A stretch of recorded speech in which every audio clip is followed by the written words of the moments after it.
time is running out on the Boston Celtics. Seconds left. They trail the Buffalo Braves by 2 points. David Cowens on a turnaround fires and misses. He goes back up on the follow. Somehow the tip-in goes in. We've got a tie game in Buffalo. Braves call a timeout. Set up a play. They want a layup for Randy Smith. It's taken away. Randy goes up in the air. 5 seconds on the clock. He releases, and the Braves go up by 2. 3 seconds to play. One last play for the Celtics. They want Don Nelson coming off a pick. John Shoemate jumps over, gets a hand on the ball, and the Buffalo Braves have beaten the Boston Celtics 124 to 122. This series is tied at 2 games apiece. Good evening, everybody, and welcome to the Boston Garden for Game 5 of the Eastern Conference semifinal. And now, ladies and gentlemen, our starting lineups. First for the Buffalo Braves, number 5 at forward, their captain, Jimmy McMillan. At the other forward, number 34, John Shoemate. The center and the NBA scoring leader this year, number 11, Bob McAdoo. At guard for the Braves, number 9, Randy Smith. And in his new role as a starter, number 15, Ernie DiGregorio. Coach of the Buffalo Braves is Jack Ramsey. And now, meet your Boston Celtics. At guard, number 10, JoJo White. At the other guard, number 11, Charlie Scott. At center, the big redhead, number 18, David Cowens.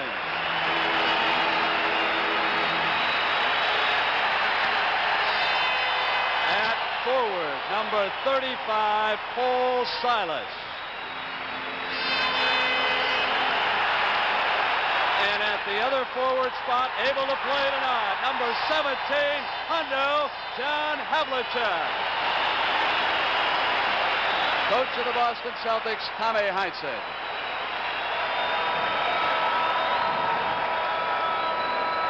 I'm Brett Musburger along with Mindy Rudolph, and Mindy, just as we expected, a rousing ovation when Hondo John Havlicek was introduced to this sellout crowd. Well, John is a tremendous favorite up here in Boston. He's been here for 14 years, and if there's one player that these fans up here revere, of course, it's John Havlicek. Good to see him out there and healthy. Mindy, I want to welcome all the fans in Boston. When we awoke this morning, this game was blacked out. The blackout has been lifted. They have joined us on the broadcast, and get ready. Jake O'Donnell to throw it up.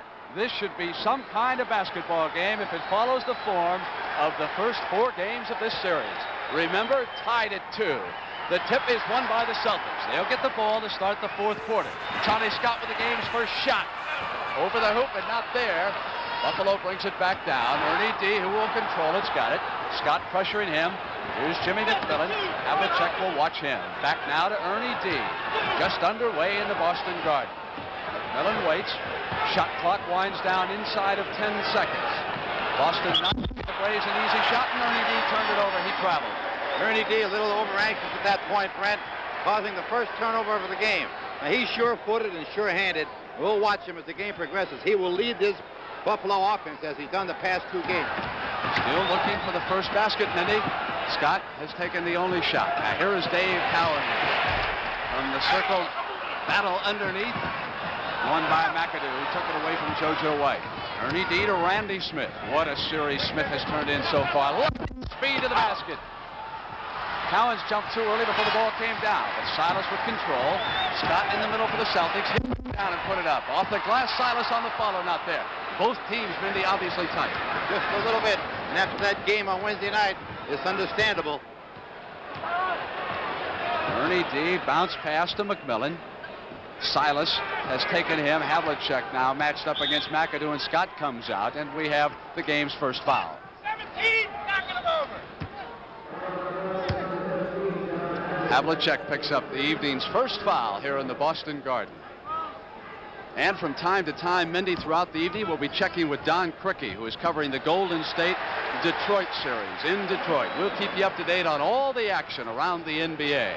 Here it is, Boston and Buffalo just underway and no score. Pressure in the backcourt.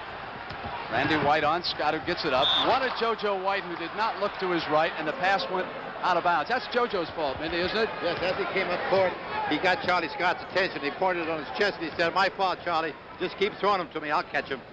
Still all zeros up there on the scoreboard. Here's McMillan. And still another turnover. So we can't get rid of the tension here yet. You can feel it out there. I'll tell you, I talked to both clubs before the game, and although they said they were relaxed, you could see in their eyes they weren't, Brent. JoJo White takes only the inside and then misses. The battle. Scott has it. Goes over to White in the corner. Takes his jump shot off the front of the rim, and here comes McAdoo. Somebody's got to get a basket here. Smith down across the timeline. White watching him. Ernie D wants it to set up the play. Smith goes down inside. Ernie D over to the right corner with a shot. Off the side. Silas. Off to Scott. Up ahead to JoJo White. McMillan's back on defense. White from the glass. Tip won't go. Havlicek back up. Still no basket in this game. 9:42 to go in the first quarter. Jack Ramsey calls a play. It's unbelievable. Both teams can't score. All they need is one or two hoops to get themselves going, and I'll tell you, they will fly because both teams have great offensive power.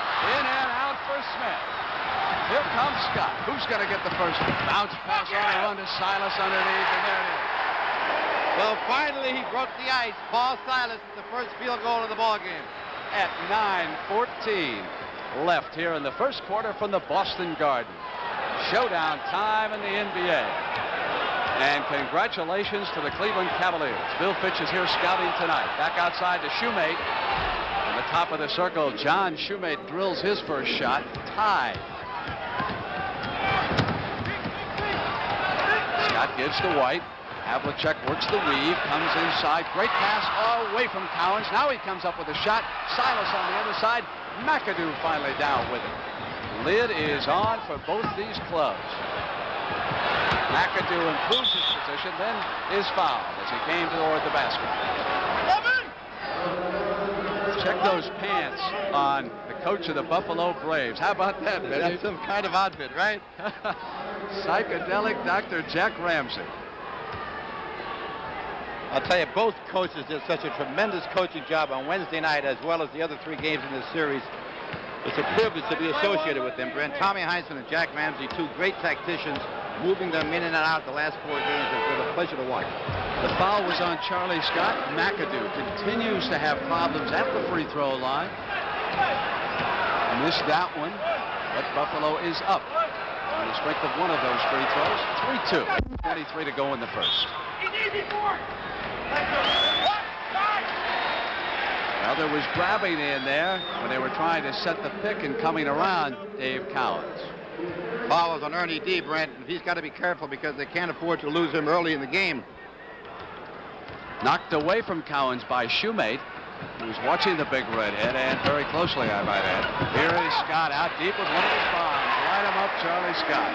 Charlie Scott does have tremendous range, and I'll tell you, he throws up those rainbow shots. He'll bring rain. Shoemate again outside.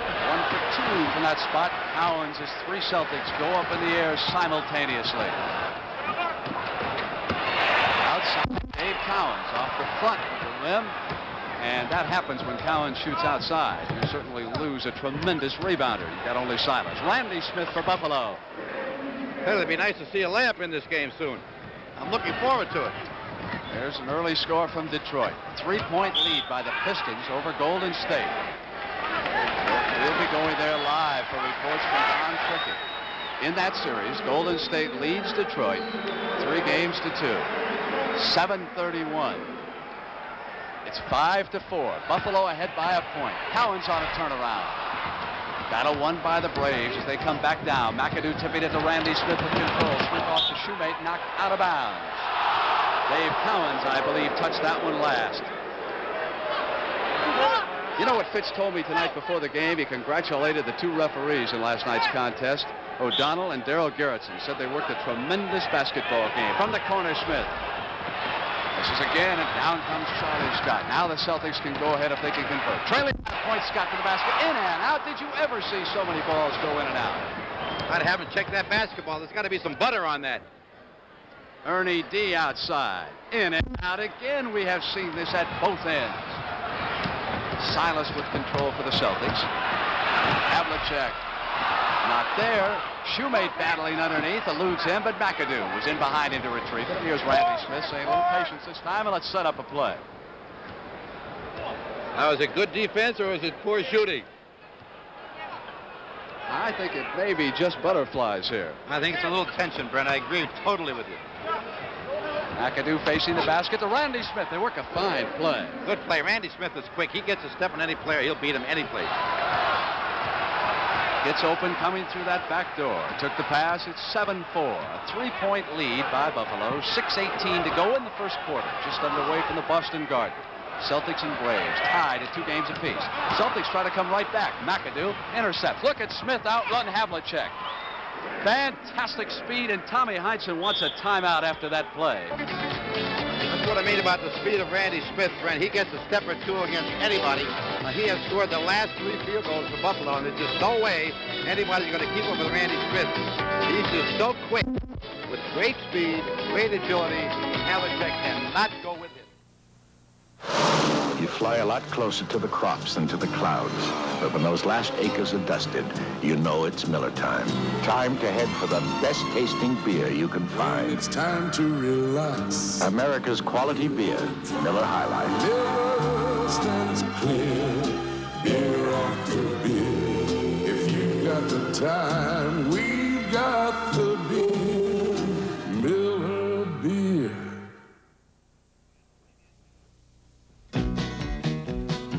Which of these Chevy pickups is driving down a railroad track and which is riding on a gravel road?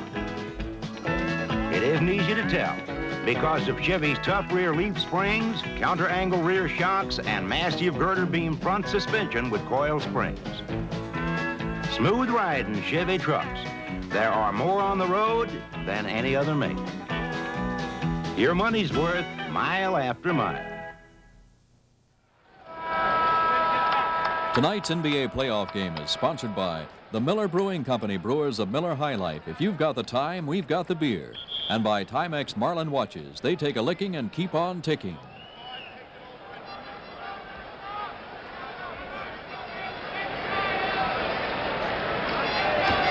Dave Cowens walking out to go back to work. Mindy, you asked me, how many minutes has Cowens played? During our production meeting earlier today, he's averaging 47 and a half for the 4 games in this series that have been played so far. What an Iron Man performance. Scott with Ernie D watching him, and very carefully right up on him. Here's Cowens taking Shoemate, turnaround. I spoke to John Shoemate before the game, and he said the one thing that he attempts to do when he plays Cowens is to overplay him on his left, knowing that Cowens is left-handed. Of course, it didn't work that time, but we will look forward to that tonight, Brent. He will overplay Cowens to the center of the court. And because of that poor shooting, Buffalo leads it by 3 points. That missed by Randy Smith, snapped down by Cowens. Havlicek brings it up. We have not had a substitution yet in this game. Silas rimmed in and out. Back come the Braves. Ernie D. Lead pass to McAdoo. Silas working on him. McAdoo in the air. Left baseline miss. And Havlicek. Still a 3-point Brave lead. Passes up court to Silas. He eludes him. Scott saves it and gets it to Silas, who comes back up. Not there. The battle. Havlicek. A second chance basket. Celtics pulled to within 1 point. John Havlicek in the right spot at the right time, picking up the offensive rebounding and using the glass. And tomorrow and Sunday, the Houston Open at 5 p.m. Eastern Time. Randy Smith saved it, got it back to John Shoemate. It gets inside Cowens. That's a second field goal for Shoemate. And a circus shot at that. John Shoemate just hanging in the air and releasing the ball before he'd hit the court. White outside. A 1-point lead by the Braves with 4 minutes and 20 seconds remaining in the first quarter from the Boston Garden. Teams ice cold in the early going, starting to warm up just a little bit now. Smith off to Ernie D. Right corner, Cowens jumps out on him. He's one of the big men who's got a guard on him. It is Scott fronting Shoemate. Great pass inside. McAdoo hit McMillan.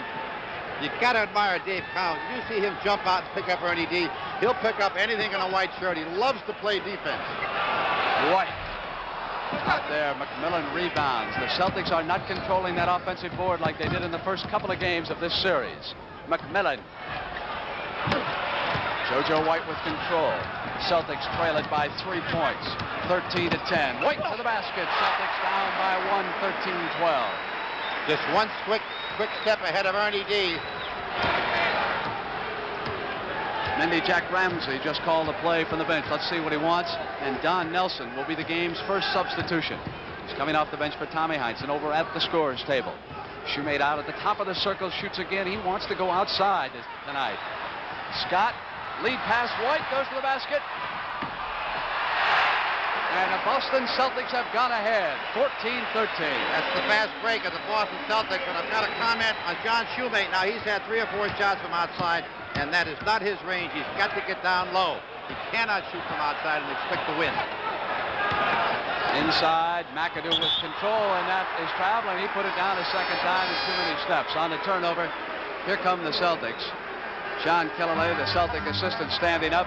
Don Nelson will be coming into the game after this timeout. The crowd in the Boston Garden trying to pick the Celtics up. After trailing by 3, they've gone ahead by 1 point.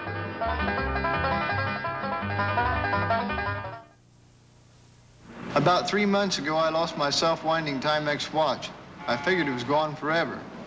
The other day, a customer came in with a flat, and I found my Timex in a very interesting place. Inside a 716 mud and snow tire, which I'd mounted about 3 months before. Hey, how many miles this tire got on it? Well, 3,000. 3,000 miles? And it was still running? I think that's really great. Timex, it takes a licking and keeps on ticking. We know America wants a better car. Easy to maneuver, carry 6 in comfort, easy on gas, and above all, style. Build that car. We did it! Comfort, luxury, style. And the EPA ratings are 25 on the highway and 17 in the cities. Wonderful. You made a Cutlass Supreme. Everyone would like to build a Cutlass Supreme. Get the original from Oldsmobile. Tonight on the CBS Late Movie. Men and women against a foreign power dedicated to violence. Tony Franciosa, Gary Lockwood, Earth 2. Bill Fitch, the Cleveland coach, his eyes aren't closed, although I'm sure he did some celebrating last night. He's looking down at that pad of paper, X's and O's. His Cavaliers draw the winner of this series for the Eastern Conference Championship. What a story. The Cleveland Cavaliers. Sonny Hill was there last night. We'll have highlights from that 7th game at halftime, and you see an updated score on Game 6 from Detroit. Warriors up by 5. The Pistons have turned in a remarkable series against the defending champions. And, of course, we have an NBA doubleheader coming up Sunday on CBS. You'll see those Warriors out in Oakland. Don Nelson has checked into the game now, working with Paul Silas. Havlicek goes out. Smith brings down the missed shot. Had a great rebounding series last Sunday in our game we did here on CBS. Right now, the Celtics lead the Braves by a point. McAdoo tries to do something about it. The battle for the boards is won by Cowens. JoJo White brings it up. Celtics try now to increase that 1-point lead. Jump shot, Scott. But the Buffalo Braves must do one thing. They've got to pick the guards up high. They cannot let them get the ball down court as fast as they want, because that's the way Boston loves to play. Mendy, we slide inside of 2 minutes left here in the first quarter. McAdoo up in the air with a turnaround. 16-15. Celtics over the Braves as Tommy Heinsohn watches his team go on the attack. White tries to turn the corner on Ernie D and gets it done.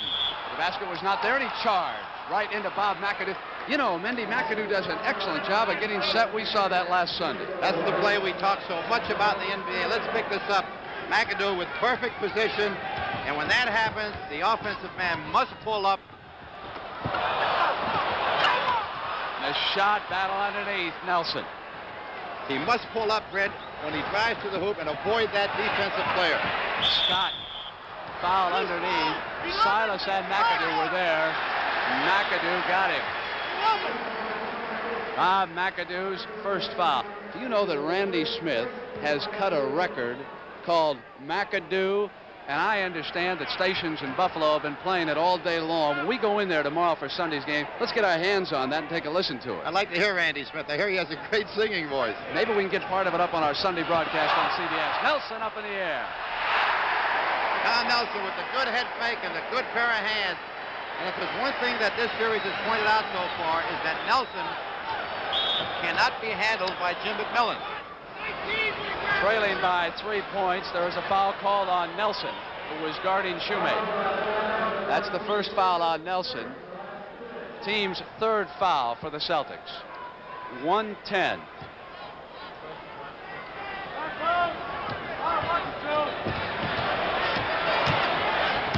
McAdoo comes out to take the bouncer from Ernie D. Shoemate wheels to Ernie. Fresh respect for the Celtics for Ernie D in this series. McMillan off the front. Loose ball out of bounds. Off of the Braves. Celtics have control. Randy Smith says, I did not touch it last. Let's check it out.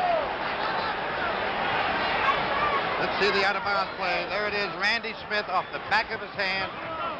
Of course, Boston inbounds the ball, and away we go. Celtics lead it by 3, 18-15. Nelson with control. Shoemate jumped out on Collins and went to the basket, and McAdoo with a block. Now the Braves can pull to within 1 point. An amazing block by Bob McAdoo. Comes back now on the attack. McMillan slides through to the other side. Ernie D with possession. Hits McAdoo. Great pass inside to McMillan, and Collins came in and fouled him. Collins got a piece of the ball, Brent, but he also just slammed into Jim McMillan as he was attempting to lay the ball up on the backboard. That's always a very difficult call to make because when you do hit the ball, everybody feels there should be no foul, but of course there's body contact, and when Collins hits you, you feel it. First foul of the game on the redhead. Because of the 15 foul. Ramsey wants to get Ken Charles into the game. Did not get him up to the table in time. Wanted to add him here for the last shot that the Celtics undoubtedly will take. Wanted just a little more defense out there. Give Ernie D a rest, but it didn't work out. So it's 18-17. Celtics leading by a point. Last 10 seconds of the first quarter. Right hits Nelson coming around. Left side of the circle. A 3-point Celtic lead. With just a second left. Court leg shot off the glass by Ernie D. That wasn't too far off either, Mendon. That last play, you saw that Nelson coming around the double screen. It's what they use all night. And Jim McMillan has got to deny Nelson the ball and deny him the position because Nelson can handle Jimmy McMillan.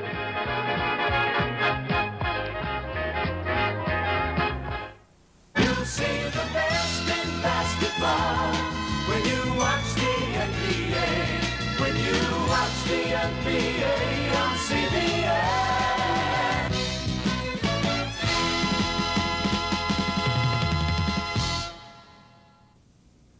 Working hard, running free, all dressed up. I'm still me, I'm not one woman, I'm really 3. And Timex has a watch for every one of me. I chose this classic Timex for every day. This sports watch for fun times. This glamorous Timex for my very best. Timex has a watch for every one of me. Your Timex keeps working and working and working. My Cadillac's a bill, please. Ford Granada, please. I think this is my Cadillac. My Granada. Don't you know your own car? This is our car. Somebody put a poodle in our Cadillac. When did you buy a poodle? That's my poodle. In my car? That's my car. You move those Cadillacs, please? This is my Ford Granada. Sticker price like your VW Rabbit. Ford Granada looks like his Cadillac price like my Rabbit. Ford Granada at your local Ford dealer.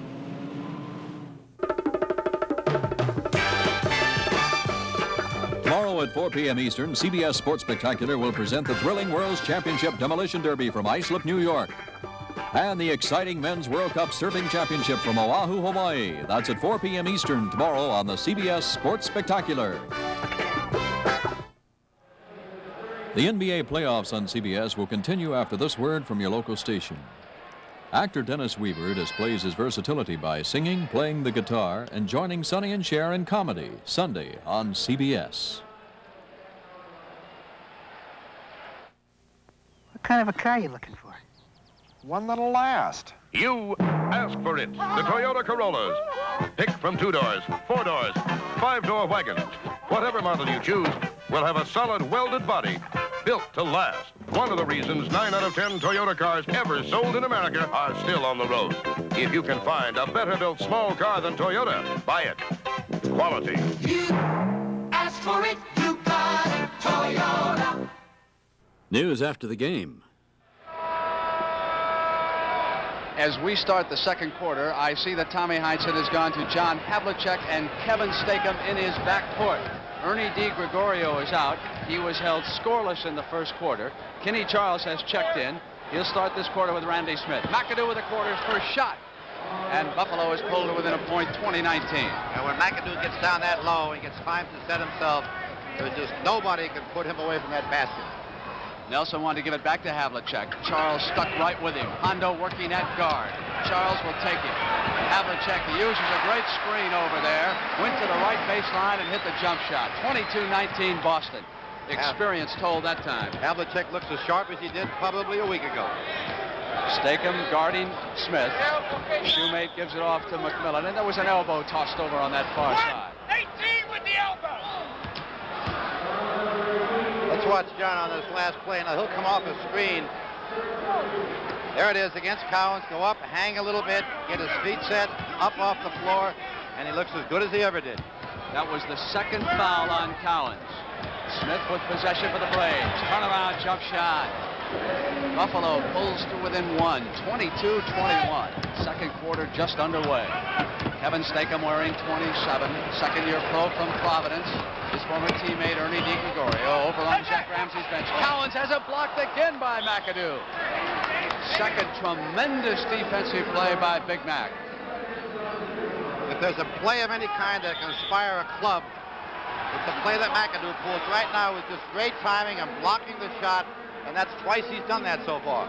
And we've had a technical foul called against Boston. There was an argument over in the corner.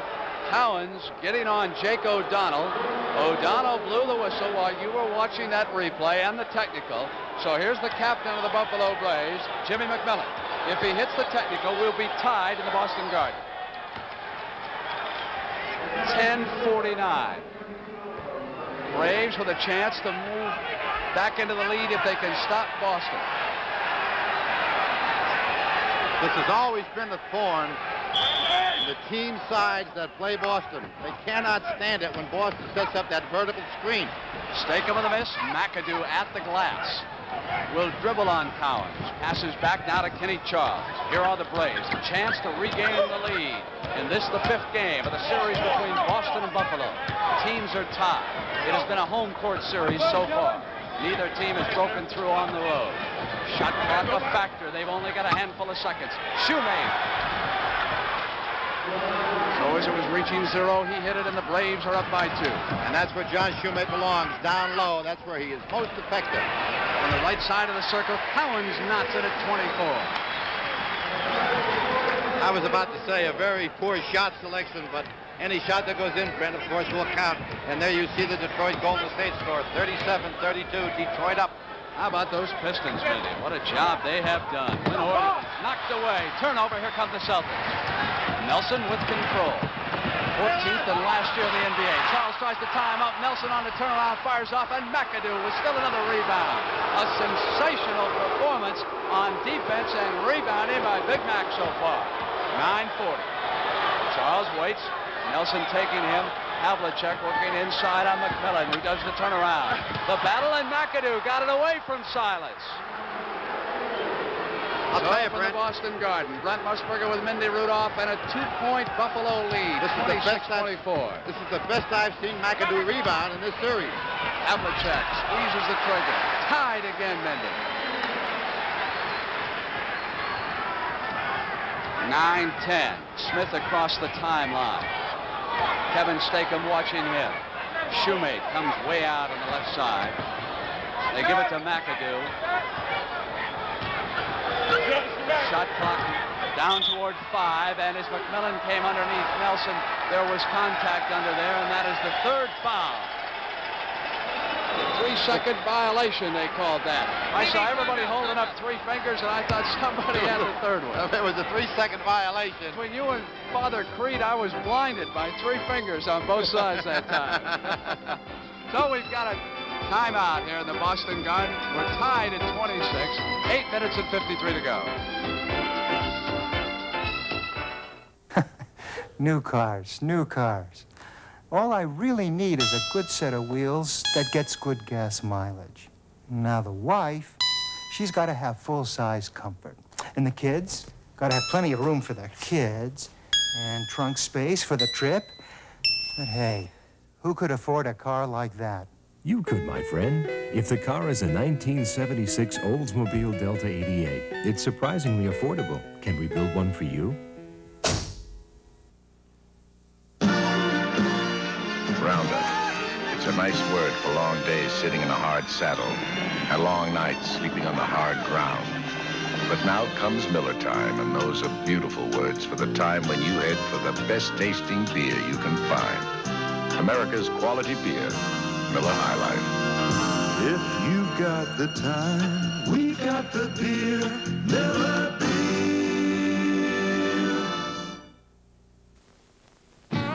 If you couldn't register to vote last time around, do it this time around.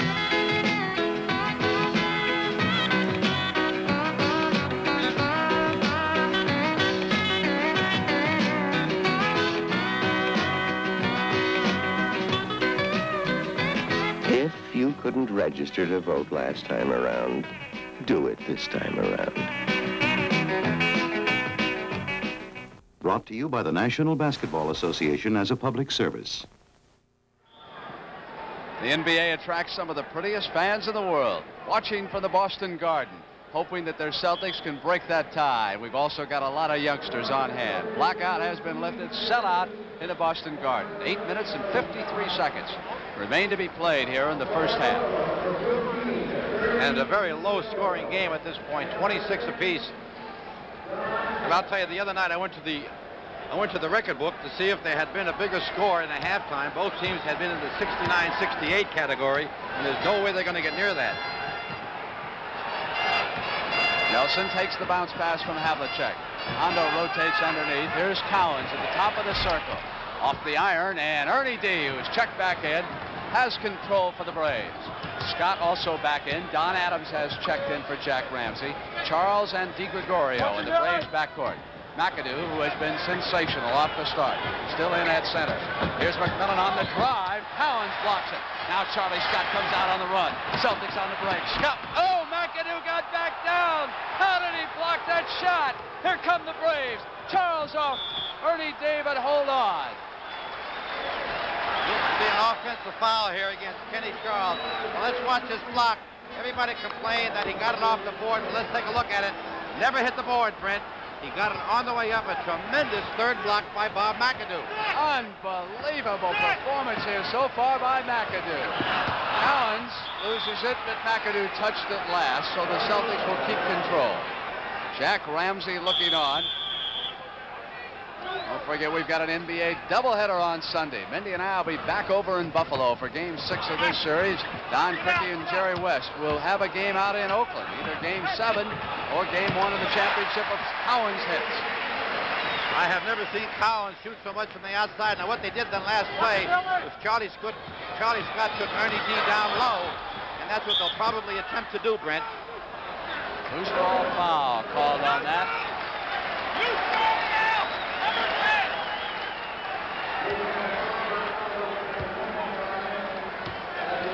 As Ernie D goes up, let's watch for the loose ball foul now.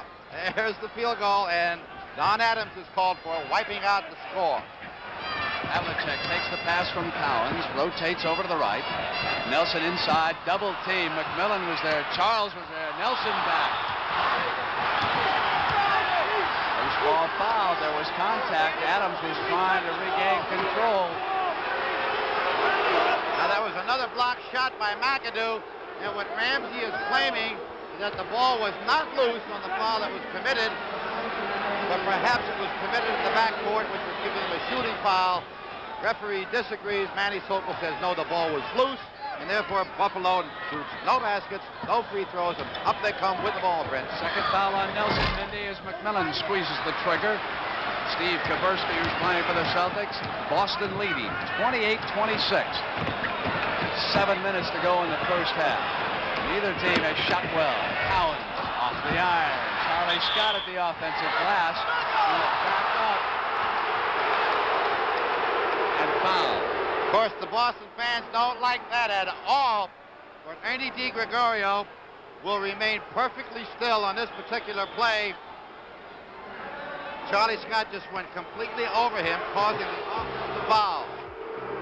That's never a popular call. Again, there you see it. Ernie D perfectly still. Charlie Scott causing the contact, and that's a no-no.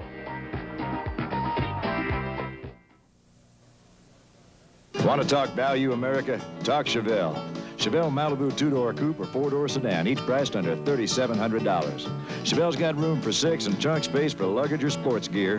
And Chevelle is EPA rated at 26 miles per gallon highway in 18 cities. Try one on for price. That's right. Try one on for value. You'll love it. Try one on for style. Uh-huh. Try one on for size. Yeah, Chevelle sedan and Chevelle coupe, each under $3,700. Try one on. I've had so much on my mind lately, I'd forget my name if it were pinned on me. This trip, I forgot my toothbrush. Last month, it was my anniversary. About the only thing I don't forget is winding my watch. That's because I wear the Timex electric Dynabeat. A little battery runs it, so I can forget about winding it. Now, if I could just remember where I put my car. The Timex electric Dynabeat, the dependable watch you never have to wind. Listen to this. The company shall defend any suit alleging such bodily injury or property damage and seeking damages. Who can understand that? But now listen. If you're sued by someone for damages because of a car accident, even if the accusations aren't true, we'll defend you. The plain talk car policy, developed exclusively by Century. Now I know what I'm paying for. A big insurance company doesn't have to act like a big insurance company. For an update on Game 6 of the playoff between Golden State and Detroit, let's go live to Don Criqui. It is a 53-42 game with 6 minutes left to go in the second quarter. The Detroit Pistons blowing it open here in the second quarter with a great running game. Their big captain, Bob Lanier, has scored 18 points so far in the game. Golden State led by 5 at one point earlier. Here comes Lanier in Detroit again. The Pistons needing a win to stay alive in the playoffs. Back outside to Archie Clark. Bill Smith has been the big gun for the Golden State Warriors. He has hit 16 points. Rebound to Eberhard. Detroit wants to throw badly, and they go out in front now by 13 points. And Al Adams wants a timeout for Golden State. Yeah, they're going to keep the ball in play. They're not going to call a timeout. Rick Barry looking to go to the basket.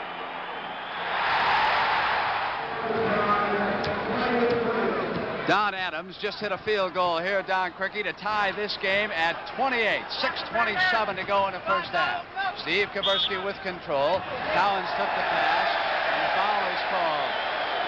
And that last field goal that Don Adams scored, Brent, was the first field goal that the Buffalo Braves had scored in 3 minutes, and that's incredible for the Buffalo Braves because they are a high-scoring outfit. This is a very, very tenacious type defensive ball game at this point. Minnie, that was the first foul on Shoemate. We're tied in the Boston Garden at halftime. You'll see highlights of the amazing Cleveland Cavaliers. JoJo White, give and go back to Cowens. At the arm, misses the tap. Kaversky on the other side, but a loose ball foul is called. We got loose ball foul, number 11. On McAdoo. Now you watch Cowens keep this ball alive.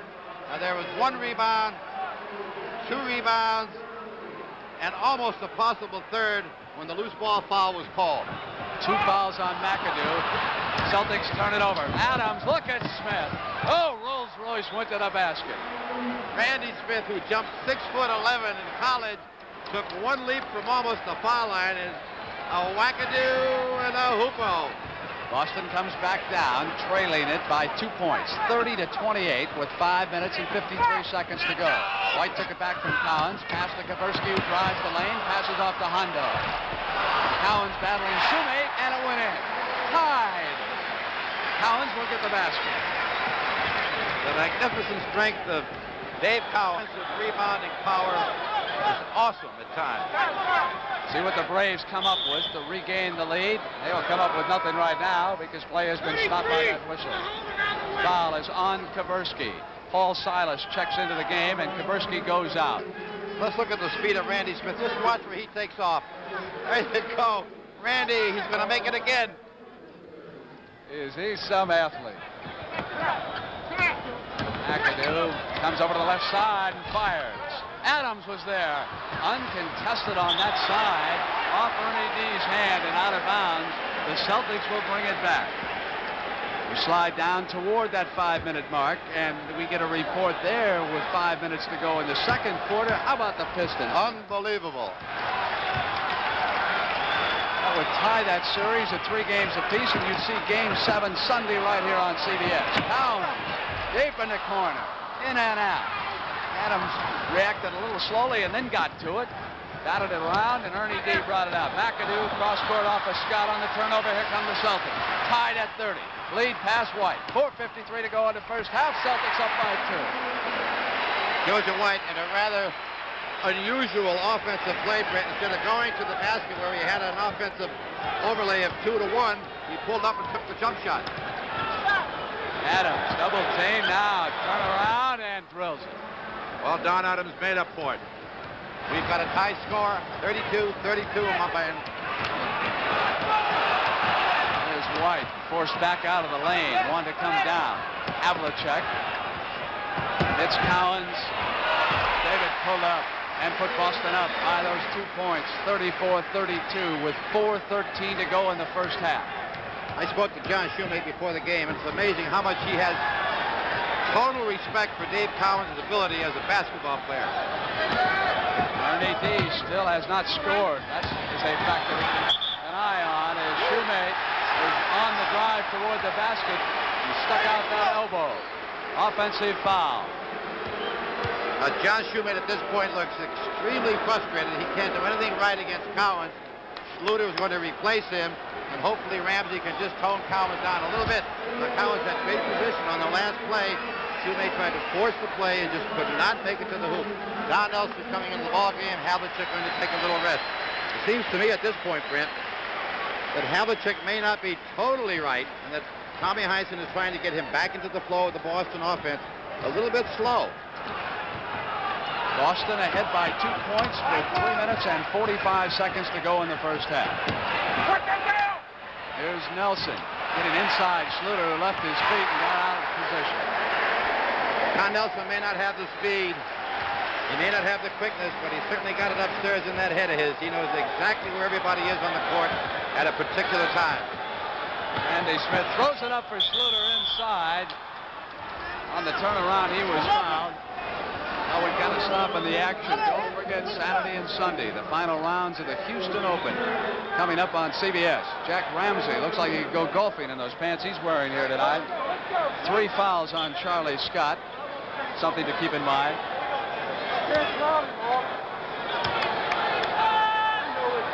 Schluter takes dead aim. He bends down and spins his body into it, doesn't he, Mindy? That's not a very impressive point average, but I'll tell you, Dale Schluter plays with all heart. He is aggressive, and he just loves to play basketball. He'll give it all he's got, whatever he's in there. 36-34, Boston leading the Buffalo Braves. Nelson from the right corner, in and out. Silas saved it. Here's Cowens. Off the glass and in. Up by 4 points, an amazing shot. I'll tell you, I don't know how Cowens converted that field goal because they had an awful lot of contact with Dale Schluter. Just tremendous body control, hitting the field goal as he was falling away. John Adams with the miss off of Silas, then he regains control. Now the Celtics push it down the floor. McAdoo came back on Charlie Scott. Scott was cutting over to the left side. And McAdoo fouled him. We've got a timeout for Bob McAdoo, his 3rd foul. 2 minutes and 46 seconds to go in the first half.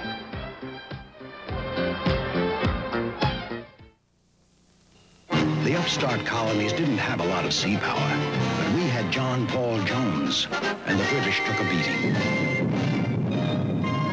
Sears is helping protect the captain's home with the Weather Beater, Sears' best latex paint for siding, trim, even doors. It's climate formulated with a tough satin finish that's just begun to fight. The Weather Beater for great American homes like yours. California, here we come! In their new Maverick, the family compact that keeps getting better. This year, the base Maverick got 13% better mileage rating than last year. That's a lot of extra miles to see lots of country. Daddy, are we there? Carefree miles, too. Over the last 3 years, 57% of Maverick's scheduled maintenance requirements have been reduced or eliminated. Are we there? Maverick, the dependable family compact. We're here! The closer you look, the better we look. I want to go home. Tonight on the CBS Late Movie. Men and women against a foreign power dedicated to violence. Tony Franciosa, Gary Lockwood, Earth 2. A magnificent quarter for Dave Cowens, 10 points. And at halftime, he'll receive the award as the CBS Player of the Year in the NBA. And you will see highlights of the Cleveland Cavaliers as they eliminate the Washington Bullets. Sonny Hill will be along to narrate. He was at that game. Richfield, Ohio last night. Largest crowd ever to see a playoff game in the NBA, and wait until you see the explosion at the end of that game. Silas faces the basket. McAdoo drops off. 2:38 to go. Buffalo trailing by 4 points. Here's Charlie Scott. Bombs away off the iron. McMillan pass to Smith. Scott almost intercepted. Randy brings it back down. Bobby Weiss has checked into the game for Jack Ramsey. Working in the backcourt with Smith. Silas. Smith could not get it off as JoJo White was there. 2-on-1 JoJo. Now the next 2 minutes could be very crucial for the Buffalo Braves because they are coming unraveled here a little bit in the late stages of the second quarter, and they need a field goal here desperately. Trailing by those 6 points, they go to the big man. McAdoo comes across to Weiss, who is open. In and out. Silas out to JoJo White. Up by 6, the Celtics can increase that to an 8-point margin. Silas. Inside to Nelson. Back to Cowens from the corner. There it is. The Buffalo Braves cannot allow this. Now they've only scored 34. They're down by 8 now. Should be very crucial here, Brent. 8-point margin or 4 baskets. We move down now, Mindy, inside of 1 minute and 30 seconds. Schluter goes to McMillan, who fires. Silas, a chance for a 10-point lead. Scott with control. Cowens. Off the iron, McAdoo out to Weiss. Lead stays at 8 points. McAdoo can cut it to 6. Taken down by Nelson and the Celtics. Second chance to go up by 10 points. We've hit the 1 minute mark left in the second quarter. Nelson fires off a shot trying to draw the foul. 55 seconds. Nelson attempted to draw the foul on that last play, and you'll hear the crowd reaction. Weiss outside. Oh, they needed that. They needed that. 6-point lead. They needed that. And how important was that no call against Nelson, where they could have been up by 10 possibly, now down to 6. Very important part of the game right here. Inside of 40 seconds, you can watch the clocks. Charlie Scott took it all the way. Got around the corner, went baseline. An 8-point Boston Celtic lead.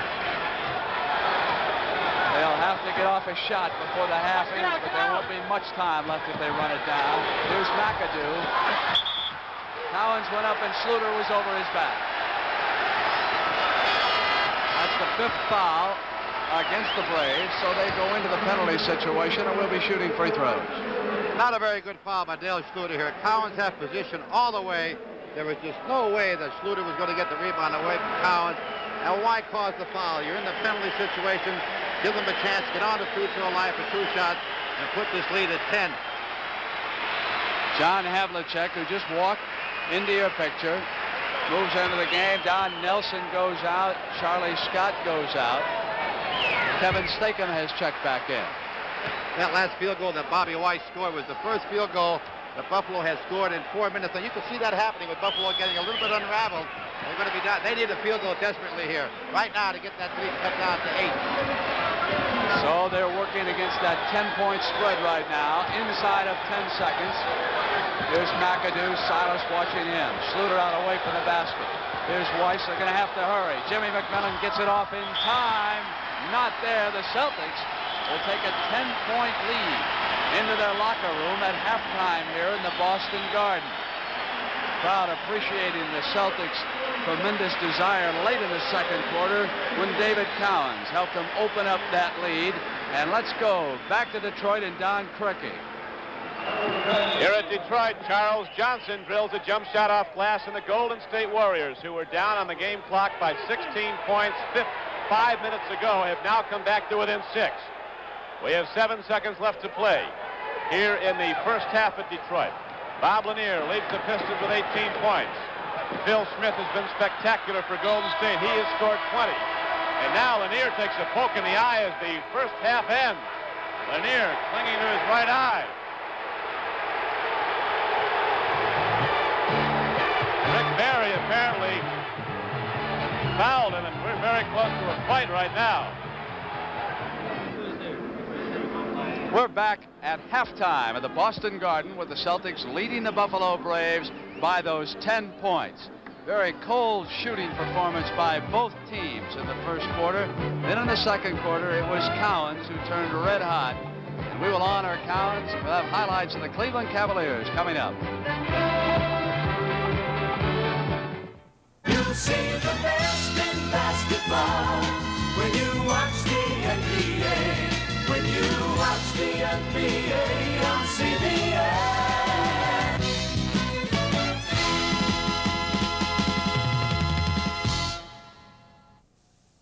お前の面は気に入らんぞ。ひもお前の面が嫌いだ。 Yoshima's face belongs to a digital watch. Yuki's face belongs to the Timex computer quartz watch. Both watches are accurate to within 15 seconds every month. However, there is a difference. 時間だぞ。何時ですか? With Yoshima's digital, you need 2 hands to tell the time. With Yuki's Timex, you don't. The Timex computer quartz from $49.95, the brain of a computer, the convenience of hands. It's about time, it's about time, it's about time for a new kind of American car. Chevrolet's new Chevette is rated at 40 miles per gallon highway, 28 city. And our Chevette Coupe has all this carrying room with its rear seat folded down. It's about time for a new kind of car, and we got it. And finally, our Chevette has room for 4 with its rear seat up. Chevette is a new kind of American car.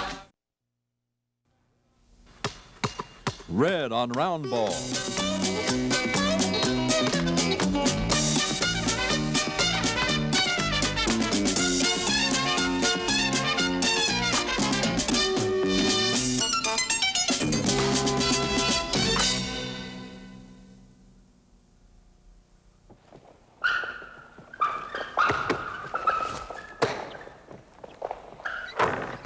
Here we have Elvin Hayes on the offense of the Washington Bullets. You got Paul Silas on the defense of the Boston Celtics. There are very few big men that have the versatility to play the corner position in all its phases, and at the same time, if they're guarded by a smaller man, go right in and become the pivot man. Elvin Hayes is one of those unique players. For example, watch this move. Watch him drive to the hoop from the corner position.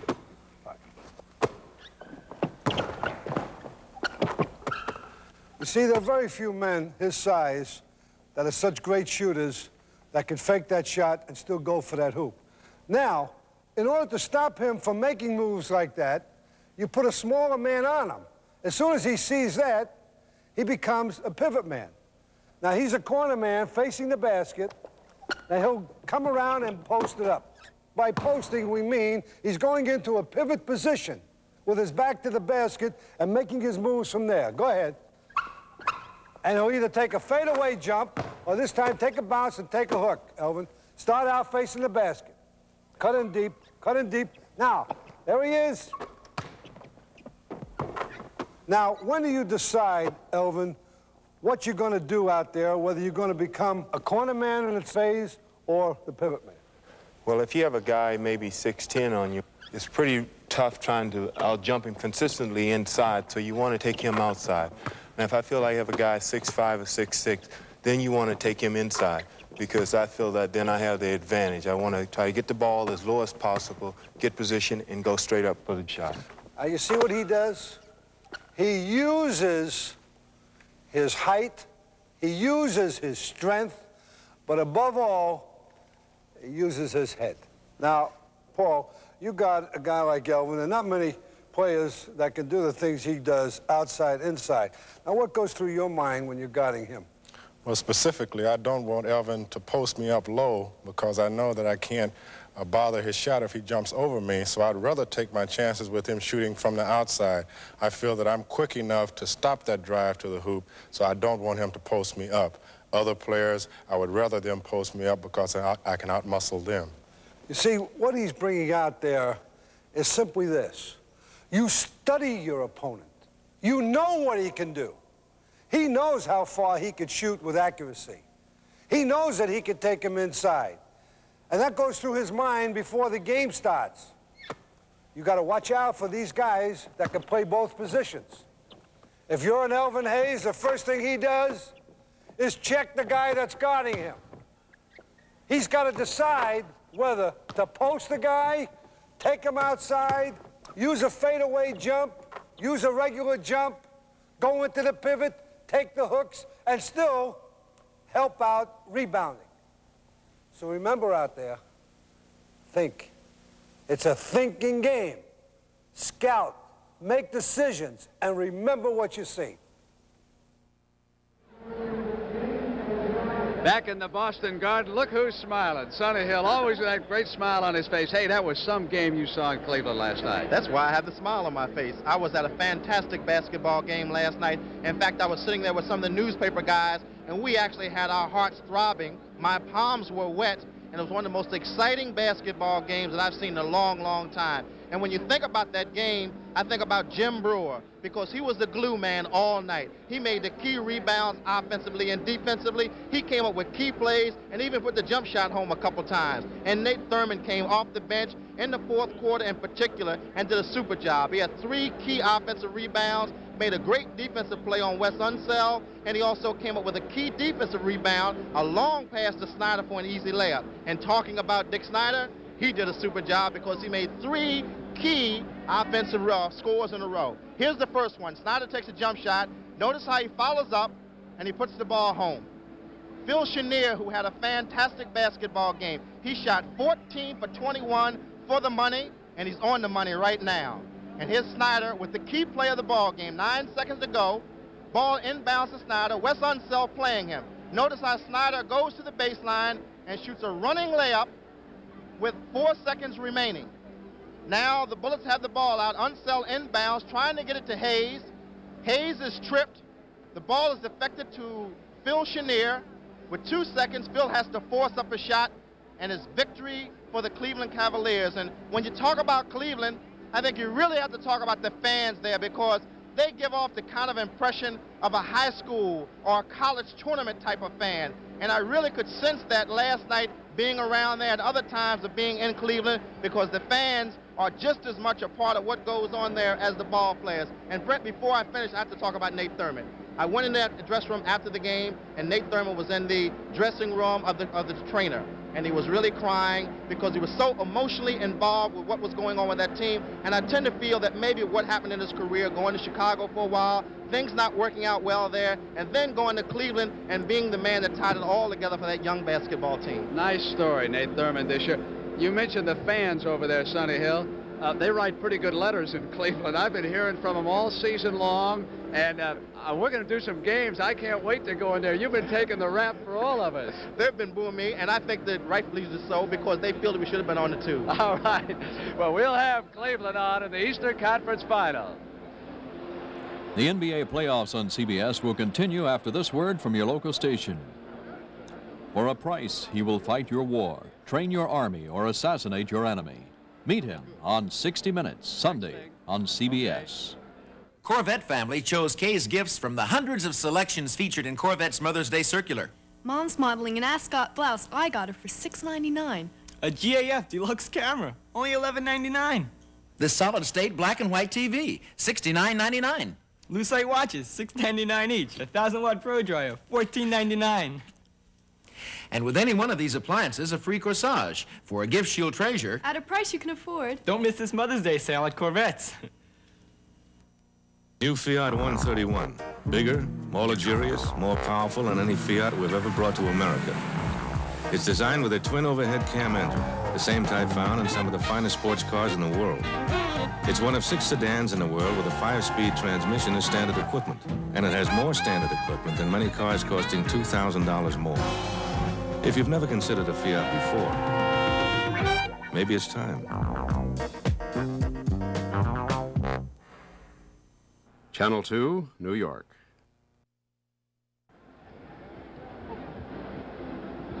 We're back here in the Boston Garden. Sonny, we took a look at the highlights from Cleveland's victory over Washington. How about this game? You've been watching from our videotape truck. You must have seen something. Let's use one word, scramble on the part of both ball clubs, and Dave Howens got very, very hot, and he probably is the difference in the ball game right now.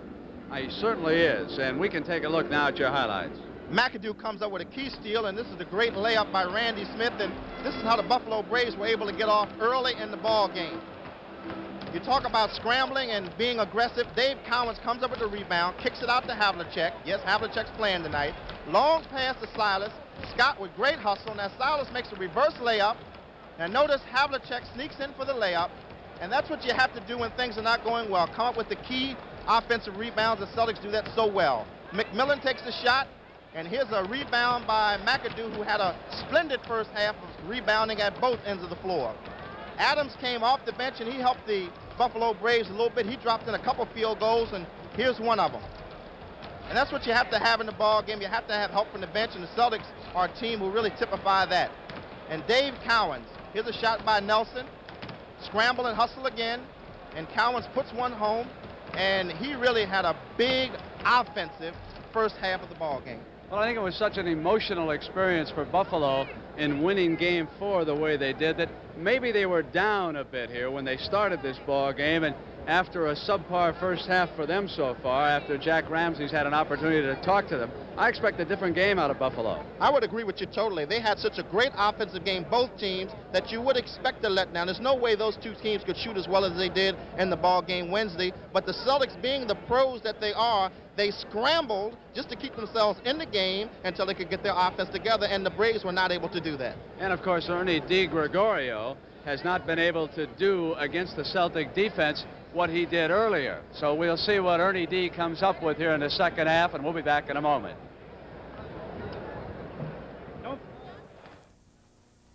You've heard me say Trailways is the best bus going, but you decide in a head-on comparison with this bus.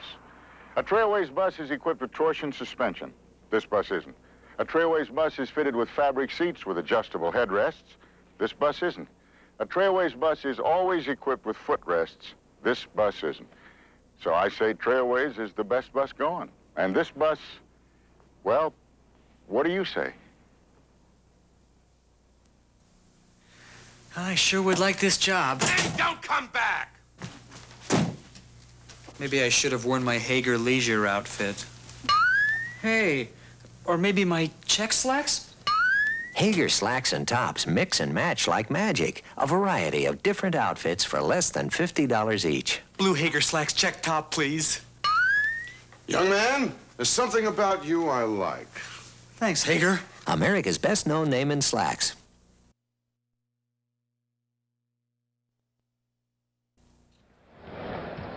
Tonight's NBA playoff game is sponsored by Timex Marlin watches. They take a licking and keep on ticking. Holiday Inn, where the best surprise is no surprise. And by Datsun, America's #1 selling import for cars and trucks. Datsun saves.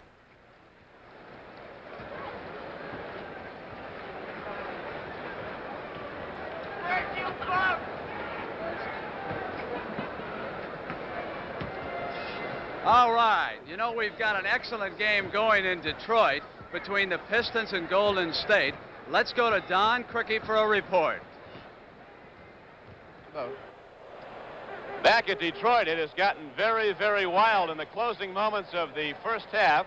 Rick Barry fouled Bob Lanier. Lanier suffered an eye injury, but now he's all right. And here he is at the free throw line. This is his second of 2 free throws, which he pops right through. And so the first half ends with the Detroit Pistons leading the Golden State Warriors 63-55. I'm Don Criqui with Jerry West. When Rick Barry was going off the court, somebody, I believe, on the Detroit, one of the fans, if you can call him a fan, swung at him with a cane, and Rick had to be restrained from going into the stands to get it all going here. Rick got a little bit upset by that last call, and we didn't see it on tape, but he really felt that he wasn't even involved in the play. He got very upset at Joe Gashue, and I think some of his players were rushing him off the court. They did. Some fan up in the stands didn't like his complaining very much, and they did take a swing at him. First half of this ball game, a great ball game. Detroit comes out with a tremendous rush. Golden State, the champions they are, never gave up and we're right back in the ball game. We're going to look at some first half highlights. It has been a very spectacular game, very dramatic turnabouts. You don't know who's going to be leading 2 minutes later. Big Bob Lanier underneath. He was rejected by Clifford Ray. Good movement of the basketball by the Pistons ball club. We saw that a lot in the first half, and Howard Porter, who had a hot hand, converts a shot. Bob Lanier was tough inside and out. Man. This is just after he come off the bench. They took him out briefly. Here's Phil Smith, who, like Lanier, has scored 20 points in the first half. We've seen him do it inside and outside, both he and Lanier. Great first half for both players. Both have 20 points. At one point in the second quarter, if you joined us late, Golden State was down by 1 at the end of the first quarter, fell behind by 16, came back to within 6, and now at the end of the first half, it is an 8-point game, Detroit. For those of you who enjoy professional basketball as much as I do, it is a rare privilege every time we watch Dave Cowens combine his considerable skills with that great desire of his. And David, on behalf of CBS, let me present you this watch. We have voted you the most valuable player in the NBA in 75, 76. Congratulations. I consider that a real honor. Thank you. All right. Thank you very much, David. I can say one thing about this man. I have never seen him give anything but 100%. That's a rare tribute. Let's go back to Mindy Rudolph right now at courtside for the first half statistics. And the big turning point in this game happened at 6:01 when Boston had a 28-point lead. And from that point on, at 6:01 to the end of the quarter, Boston scored a total of 6 points. I might add also a very interesting stat is that at that point in the game, not one starter for the Buffalo Braves scored a point. It was Adams, Schluter, and Weiss, and nobody else. And there you see the field goal shooting percentage. Neither fantastic for either team, 38% and 37%. And Ernie DiGregorio at this point has been completely shut out. He has not scored a point for the Buffalo Braves, and they need some assistance from Ernie D. They need some assists. They need some playmaking to get back into this ballgame. They're down by 10. Cowens is leading the Boston Celtics with a 16-point game, as is JoJo White at this point. Nelson coming off the bench with 6, and Havlicek with 6. Brent, here we go. Buffalo Braves inbounding the ball. Start of the second half. A 10-point Boston Celtic lead. The Braves go back to work, seeing what they can do about it. Ernie D., who is yet to score, working in the backcourt with Smith. It'll be McMillan, Shoemate, and McAdoo up front for Jack Ramsey as they try to battle back in Game 5. Two teams dead even in this series. Winner to take on Cleveland for the Eastern Conference title. And the big redhead yanks down the first rebound of the second half. Scott goes up, and McAdoo comes flying through that lane.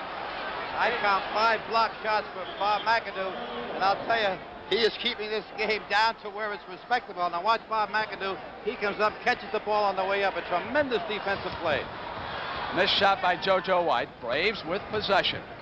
Just underway in the second half, and a 10-point Boston lead over Buffalo. Ernie D. fires and hits his first points, and it was a pretty shot. All I can say, it's about time. That's one thing they need. They need scoring from Ernie D. They need penetration to get back into here. Trailing by 8 points, JoJo White outside. Shoemate at the glass. Ernie D. in the middle for the Braves. Brings it down. White steps around it. Ernie D. fires again. 2 quick hoops, and Ernie D. has lit up the Braves. Ernie D. must be listening, because I said they need scoring from him, and they've got it. It is a 6-point Celtic lead. They have not yet scored in the second half. Into Cowens, who was pushed by Shoemate as he popped out. That is the 3rd foul on Shoemate. You'll watch this replay. John Shoemate just a little bit too over-anxious, causing the foul and being blown for it. Here's Collins through the lane and puts up the left-handed hook. Collins. 8-point Boston lead. So strong at penetrating the lane and getting that little soft-handed hook. McMillan. Havlicek on him. Little short. Collins battling to save it. Got away and out of bounds. Mindy, you were telling everybody to get this picture of Ernie D. from the other night. That spot you see in his uniform is blood from a cut over his eye. I spoke to him before the game, and he sustained a cut which required 4 stitches. Ernie D. just missed on that shot. White takes the pass. From the left corner, he buries it. It's back to 10. 50-40. Celtics lead the Braves.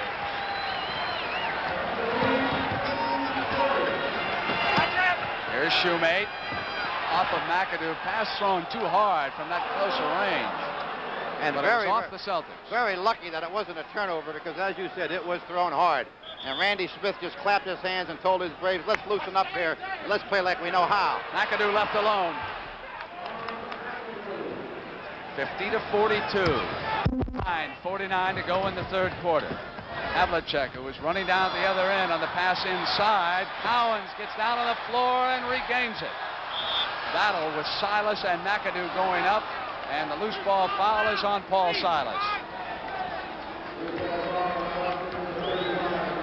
Let's pick up this loose ball. Now, this is Collins at his best. He'll go for any loose ball.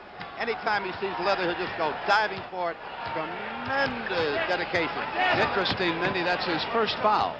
Did not pick up a personal in the first half. Shoemate right in the lane. Turn around, short. Celtics come back on the attack. White in the middle. Starts the move to the right side. Randy Smith is there. Collins. McMillan. Braves trail it by 8 points. 50-42. Inside pass to Shoemate, who has Collins on him. Back out to Ernie D. Silas watching McAdoo. McMillan gets it into Shoemate on the turnaround. It's now a 6-point Boston Celtic lead. And another reminder, tomorrow and Sunday, the final rounds of the Houston Open here on CBS. And, of course, on Sunday, an NBA doubleheader. The way Detroit has played, it may be Game 7 of that series between the Warriors and the Pistons. White left alone behind the screen. McAdoo fields the miss. White with control for the Braves. They can move to within 4 points. Shoemate left alone. It is 4. And Boston wants timeout as the Braves battle and get themselves back into this game, Mindy. Tommy Heinsohn not too happy with what's happening. He wants to recoup his group, get out there and run with the basketball and open up. They just blew a 10-point lead. He is very unhappy. Hey, kids, come on over and try this one on In for your size. shopping list of what you want in an economy car, be sure to include all these standard features. All 4 Datsun 710s have them. Plus, room for the kids and the performance of a race-bred engine. Check the competition.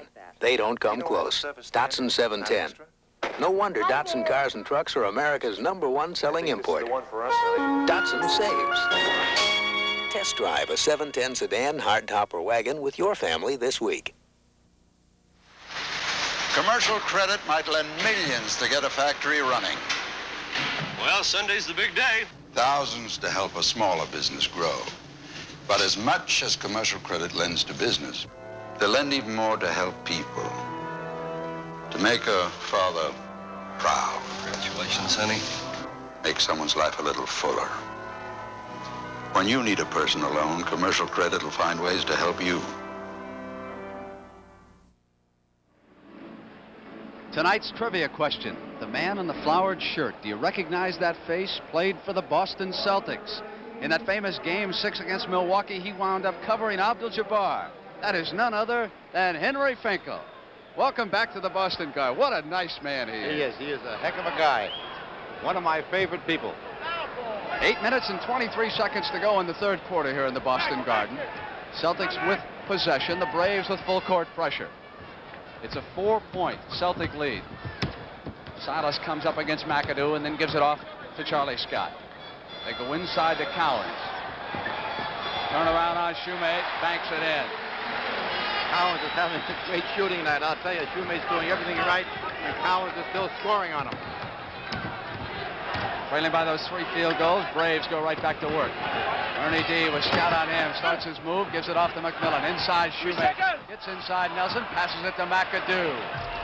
Off the iron, Silas, Nelson.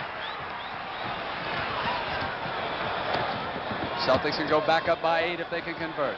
They'll let Silas have that shot all game long. The switch on defense, and Silas was wide open. Of course, as you said, I'd let him take that shot all night long also, but they count when they go in, of course. Scott trying to stick with Ernie D.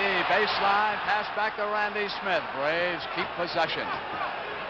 Down by 4 baskets. McMillan into the lane. Back to Shoemate off his hands. Turn it over. Here comes Boston. It's 3-on-3 as the Braves get back. Off to Silas, who trails and goes muscling his way to the basket. 10 points. Boston goes up again. Ernie D saw Silas coming. I was looking for Ernie D to cut off the driving lane. He didn't. He backed off and allowed Silas to go through the hoop unmolested. Go! Number 10! JoJo White. Kyle Smith. Well, there's Ernie D. He backs away, allows Silas to go in for the field goal, and of course to take a shot from Silas. Ernie D side will take an awful lot of courage. McMillan misses after the Braves inbounds pass following the foul. 6:52 to go in the 3rd quarter. Scott hits White. Rotates underneath. Now it's Scott, top of the circle. Over Ernie D. Won't stay down, and Collins has got a second chance basket. Dave Collins is having himself an absolutely sensational ball game. He already has scored 22 points. That's why the Braves have got to call a timeout and see if they can regroup on defense. We have 6 minutes and 33 seconds to go in the 3rd quarter. Celtics up by 12 points.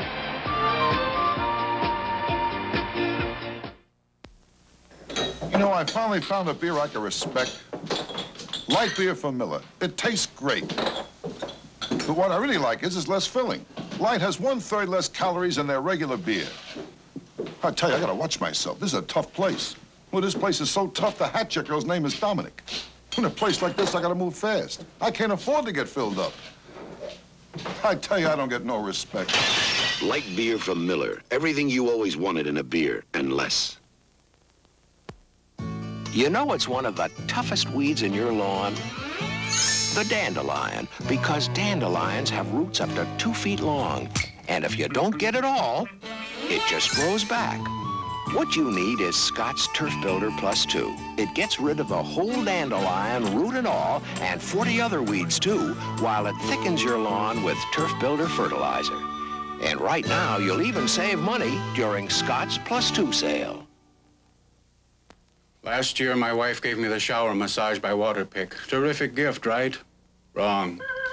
My daughter, she uses it for her hair every night. My son, he uses it every morning. Junior even uses it to wash the dog. So what if the shower massage gives you a great massage with every shower? I haven't enjoyed it in weeks. I wonder what my wife is going to give me this year. There's only one shower massage by Waterpik, but you may need more than one. Let's find out what's going on between Golden State and Detroit, and with a live report, here's Don Crickey. Right now, Detroit wants a timeout.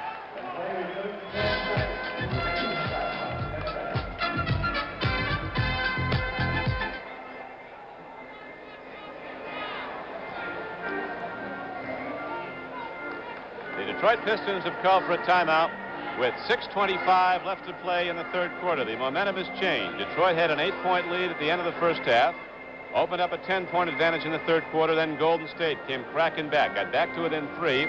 That's where it stands now, 73-70, 6:25 to go. Ernie D just drilled one down Crickey here in the Boston Garden. It's 58-48. Braves back to within 10. Scott takes it all the way. It's 12 again. Largest lead in the game. Randy Smith had a defensive lapse. He was calling on instructions to his left. Charlie Scott saw his head turn and just kept going to the hoop, and nobody picked him up. 6 minutes left in the 3rd quarter. John Adams shoots it up over Nelson. Silas. Lead pass Nelson. Adams back on defense. Nelly holds up. Celtics set a play. Here's Scott, left corner, takes a bomber. Shoemate rebounds. Well, the Braves have been unable to sustain anything. They pulled it within 4, and then the Celtics regain control. On the drive, Ernie D is fouled by Charlie Scott.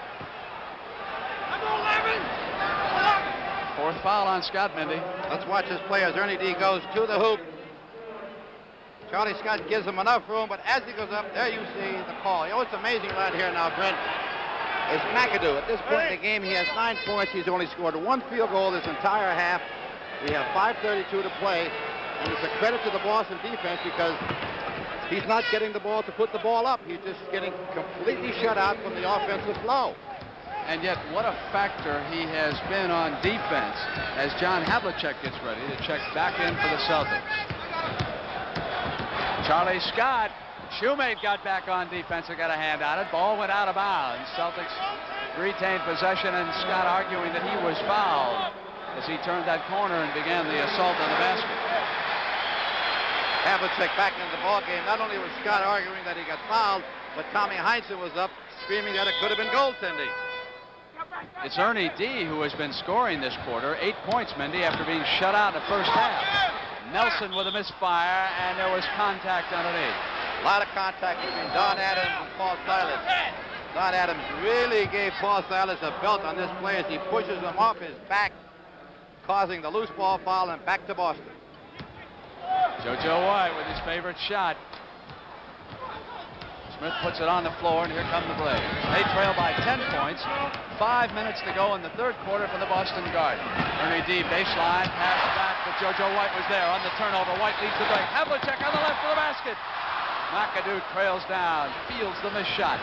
Boston Garden was ready to explode if Havlicek had hit that. Ernie D outside, off the iron. White puts it down. Havlicek's breaking free on the left. McAdoo back again. Here's Silas going to the basket. Loses control. Adams down with him. We got a... I'll tell you, it's incredible how they have shut McAdoo out in this particular half. Well, there you see the jump ball. Both people on the ball. Jake O'Donnell will toss it up. Don Adams, Paul Silas. Battle, Braves, lose it. Randy Smith stepped on the out-of-bounds line. Celtics with control. Randy Smith, just the ball hit the line, not the foot, just the nickel of the ball. Little ballet on the sideline. Right where Larry O'Brien signs his name. The commissioner watching this game, as is Cleveland coach Bill Fitch. Havlicek pops out, takes a pass from Collins, and hits it. An assist for the Redhead. It's a 12-point Celtic lead. Jack Ramsey wants timeout. I'm sure that Ramsey has got to tell his ball club, the controller of the offense, Ernie D, that they've got to get McAdoo into the flow of the game. They've got to get McMillan into the flow of the game. They've got to get the ball down low.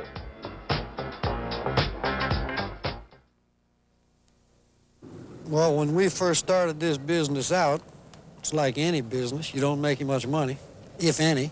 And by using the Dodsons, we didn't have to make a whole lot to not to be losing too much. I just bought this new 1976 Dodson here. I traded in a 1971 that had 230,000 miles on it. We find our Dodsons very dependable, just about as dependable as the sun coming up in the morning. It's a nice room. It's a little small, but you'll love it. Surprise! You get enough surprises when you travel. That's why Holiday Inn thinks the best surprise is no surprise. You know you'll always get a comfortable room with a big double bed you can count on. Just one of 152 special standards for beds, rooms, restaurants that let you know at every Holiday Inn the best surprise is no surprise. Tonight on the CBS Late Movie.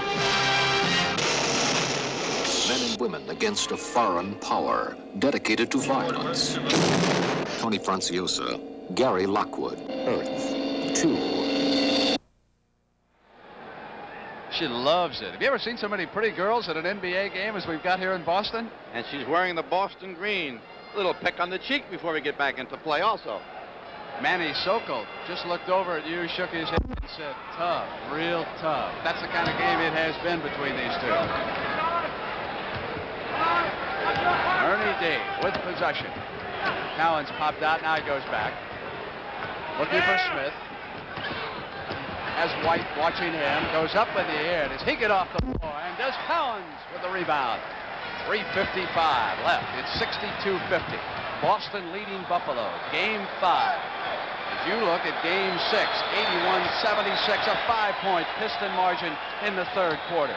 Game 7 on CBS Sunday if necessary. If not, Phoenix and Golden State Game 1. Havlicek as the shot clock winds down on the drive. Don Nelson went back up, and there's a loose ball foul. Now, what Tommy Heinsohn and the Boston fans did not see, they did not see Nelson's hand on the lower part of the back. They saw his hand on the ball, and that's all they looked for. Now, you watch this. So watch Nelson just hit the ball. Now look at his left hand. A little push very quickly. Very cute move by Nelson, but they caught him. And 3 fouls. Cowens knocks it away from Smith. Battles and saves it. The redhead does it again.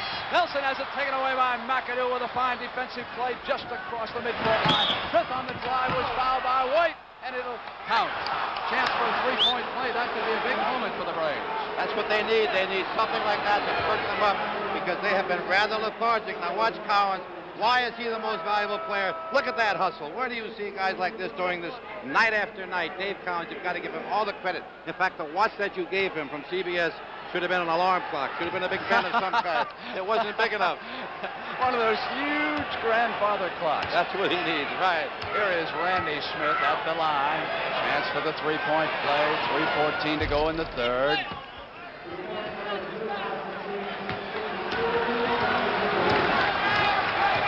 So leading by 9. Celtics back down on the attack. White starts his drive, gets free as he gets around Ernie D and missed. Adams yanks the rebound off to DiGregorio at the far side. Looking now to set something up. Celtics far more conscious of Ernie D in this game than they have been earlier in the series. He has hurt them. McAdoo trying to get something going, as Mendy told you, and he does. And of course, when you're in trouble, who do you go to? You go to your big man. You go to the guy who can score for you, McAdoo. And they've cut this lead down to 7. Let's see what happens. Nelson turned inside Adams, and there was a foul. Charlie Scott checks back into the game. Don Nelson, how cute he is. He knows exactly where his defender is. He'll wait and cause the contact on his back. He knew he had no chance to make the field goal. He was out of position, but being the veteran that he is, caught Don Adams up in the air, and he'll go to the free throw line. And he has a very peculiar type of shooting style. Ernie D talking to Jack Ramsey. Besides the Houston Open tomorrow on CBS, don't forget the Sports Spectacular, the Demolition Derby. Pat Summerall, the host of the Sports Spectacular, wonder if he might get out there and drive one of those cars. Better him than me, I'll tell you. Here's Nelson again with that style Mendy was telling you about, and he hits it. It's a push shot. Did you notice, Brent, that he pushes the ball to the hoop like a shot put? 9-point Celtic lead with 2 minutes and 30 seconds to go in the third quarter. Schumate goes to Adams with a pass.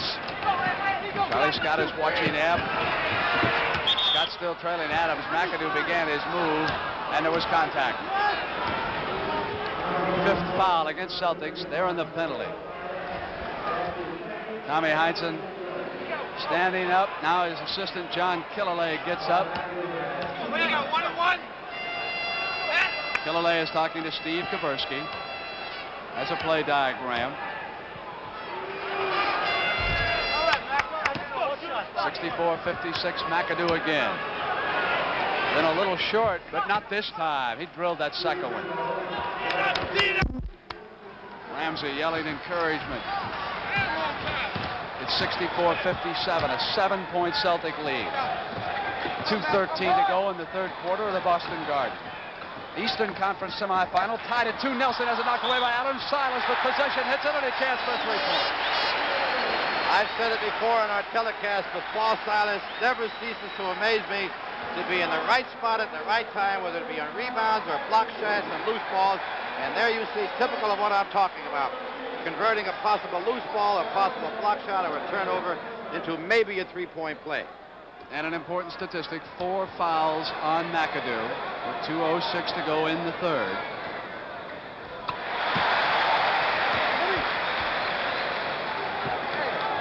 A 10-point bulge again.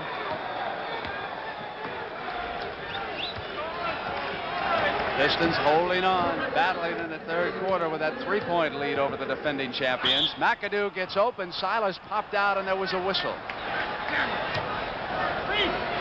Silas grabbed him when McAdoo made his move to the basket. Now that was an excellent foul by Silas, and those are the fouls that you've got to give, because had not Silas fouled McAdoo, it was an easy field goal. Now McAdoo will get only 2 shots because he was not in the act of shooting when he got fouled. Good foul by Silas. Whatever problems McAdoo has been encountering at the free throw line, he seems to have overcome them in this game. Jack Ramsey. 67-59 on 1:50 to go in the third. Charlie Scott, baseline off the side. Silas with an offense and a second chance basket. Will you look at that Paul Silas do what he does better than anybody in this league. Unbelievable how he has a nose for that basketball. He is now fronting McAdoo. He knows that they must keep the ball away from Big Mac. Here is Randy Smith. Tries to move outside of Cowens. Not there. Charlie Scott with possession. Right in the middle. Brings it down. Takes it in. He's got it. He was fouled. Buffalo Braves have to be extremely careful at this point in the game. They could be blown out of here. There's the hand on the back as Charlie Scott goes by Randy Smith, which is not an easy thing to do because Randy Smith has tremendous speed. Buffalo in the penalty as Havlicek goes over to talk to Tommy Heinsohn along with Silas. I'll tell you, I talked to Paul Silas before the game about his offensive rebounding ability, and he says, Mendy, you know I can't jump any higher than anybody else. There are men in this league that are bigger than me. My secret is just to get position, the best position I possibly can. And he does that, Brent. He gets better position than any player in this league. It is a 13-point bulge, the largest of this game. Ernie D gets inside and gets it off the shoemate. Back to 11. 1 minute left in the third quarter. Havlicek, who is working at guard again, gave it off to Nelson. They had a contact foul as he tried to turn the corner. The fourth quarter just underway in Detroit. Pistons up by 3.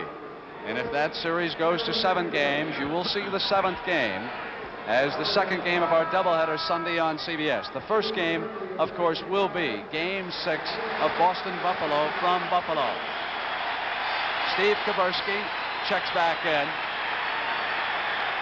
And that tremendous hand that you heard go up from the Boston crowd was, of course, for Paul Silas, number 35, that great offensive rebounder, and he deserves every round of it. I'll tell you, he is just a super basketball player. And with Silas going out, Mendy, that gives Jack Ramsey an opportunity to rest John Shoemate. Take some of his muscle out. I spoke to Don Nelson before the game. He was out here warming up before anybody arrived. And he said, Mendy, he said, you're probably wondering how I get it, what I'm doing, where I'm getting it from. He said, but I'll tell you, what I don't do with my legs, I do with my head. The way a lot of players in the NBA do it. McMillan takes Nelson and drills it. Now, 43 seconds. It's 74-63. Boston leading by 11 points.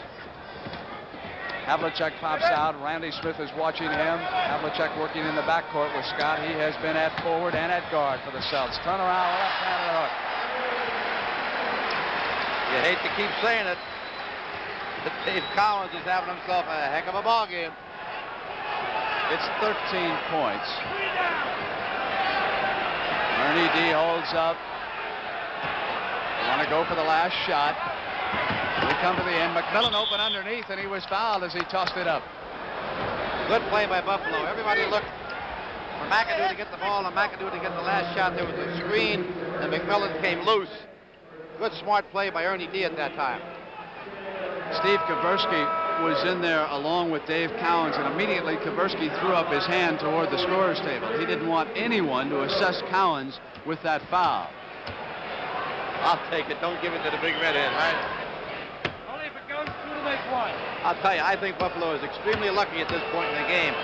Jimmy McMillan could possibly cut it down to 11 here, and the way Boston's been playing, it seems to me that they could have opened up a 17 or 18-point lead very easily, and they're only up by 1 more than they were at the halftime. Last shot, Mendy, in the third quarter. It's Scott. And that's it. We have come to the end of 3 quarters from the Boston Garden. Game 5 of the Eastern Conference semifinal. The Boston Celtics hosting the Buffalo Braves. 76-65. Celtics lead it by 11. See the best in basketball when you watch the NBA.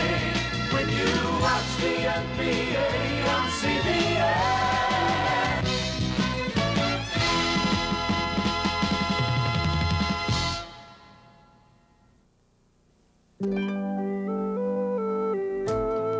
Her first date. A little blue dress, going to a party with a little red jacket. This is the color Polaroid Super Shooter now turns into a 60-second masterpiece. More red, more blue, more yellow than you ever got in 60 seconds before. Polaroid Super Color Film and $28 Super Shooter. The Datsun's always been dependable. You know, after 95,000 miles, I think we both felt our Datsun still looked good. We were rough on the car, too. We had to go through some gravel roads, some rough fields, and we took it all over the place. And we can get a good, full life out of a Datsun. You betcha, yeah. It's always been dependable. Datsun dependability comes 14 ways. Sedans, wagons, hatchbacks, trucks, and sports cars. Datsun saves. The NBA playoffs on CBS will continue after this word from your local station. From the studio that brought you Rich Man, Poor Man comes The Keegans, a family united by murder. See their story Monday night on CBS. At Simms, you'll never see the word sale. Simms represents at off price the world's finest brand names in ladies' and men's clothing. At all times, you can buy men's current nationally advertised $160 vested suits with the label for $88. $20 designer shirts for $9.99. There's never a reason for a sale. At Simms, an educated consumer is our best customer. Channel 2, New York.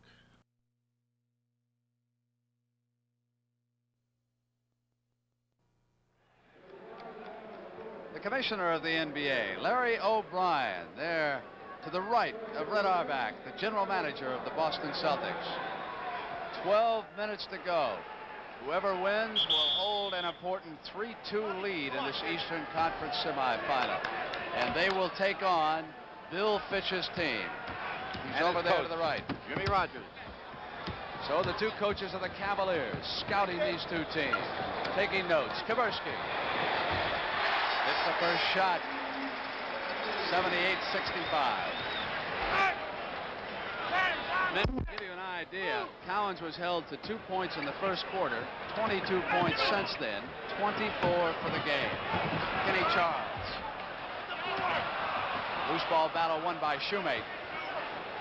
He waits and here's Charles.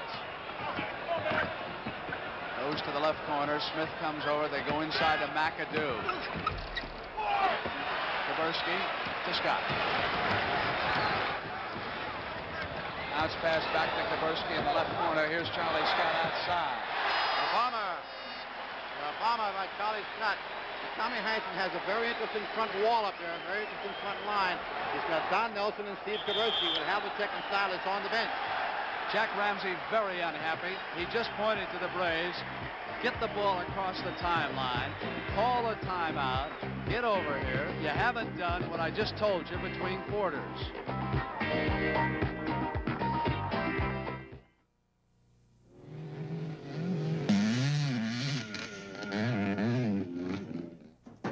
Hi, gang.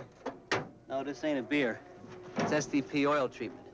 I take care of my own cars, and I've been using STP for the last 10 years. The troops at STP tell me it makes your oil tougher, even a premium 10W40. And it helps reduce engine wear and you burn less oil. What I'm telling you is it works. And you can take that to the bank. You know, we've had a few disagreements over the years, but there's one thing we do agree on, and that's light beer from Miller. Light is 1/3 less calories than their regular beer. But the best part is that it tastes so great. The best part is it's less filling. Nah, it tastes great. Less filling. Tastes great. Less filling. Less filling. You know even less about beer than basketball. That's it, Heinsohn. You're out of the bar. Light beer from Miller. Everything you always wanted in a beer, and less. Toro engineers go to this estate in Newport, Rhode Island to show how the Grassmaster combines everything you'd expect in Toro's finest mower. You get Toro's exclusive high-torque engine. And watch how the spacious rear bag frees you to maneuver on tight turns and along edges. Grassmaster, the finest mower Toro's ever engineered. Innovative engineering is what makes a Toro a Toro. Haven't you done without a Toro long enough? For an update on Golden State Detroit, let's go live to Don Criqui.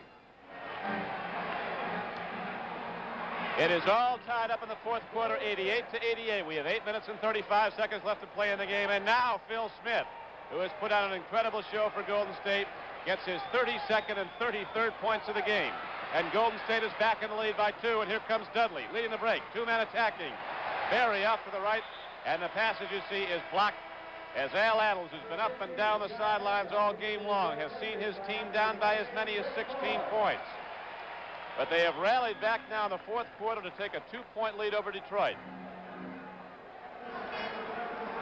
Thank you very much, Don. Brent Musburger with Mindy Rudolph. Back live in the Boston Garden for the last 10 minutes and 55 seconds.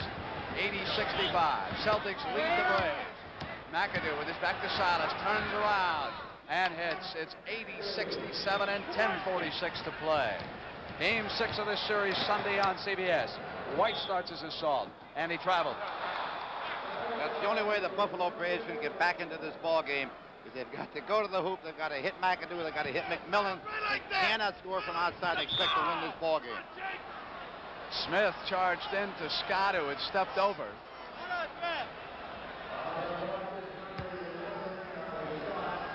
And that is 5 fouls on Charlie Scott with 10 minutes and 34 seconds to play. He fouled out of Game 4 Wednesday night in Buffalo. That game won by the Braves. Foul is against Cowens. That's his third with 10:27. Charles takes it back from Smith.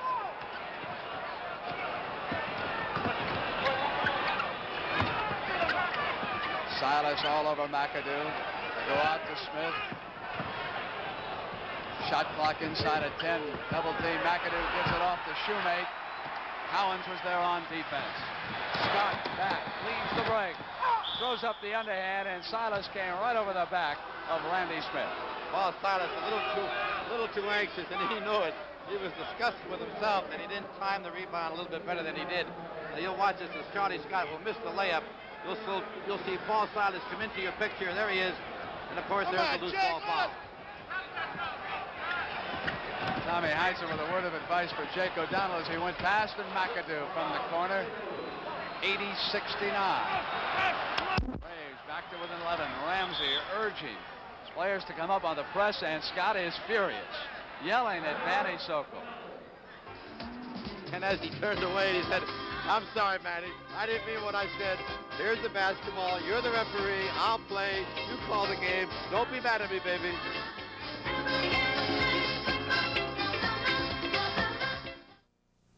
As a businessman, for me, there is no other choice other than Datsun. We own 35 Datsuns, and they perform beautifully. You cannot beat the cost of operation, and the downtime is minimal. Rain, sleet, snow, these cars keep going, and they put an average of 1,000 miles a week on each one of them. We've tried 4 different manufacturers in the past 4 years, constantly checking to see if there's a better automobile than a Datsun. And for my money, there isn't.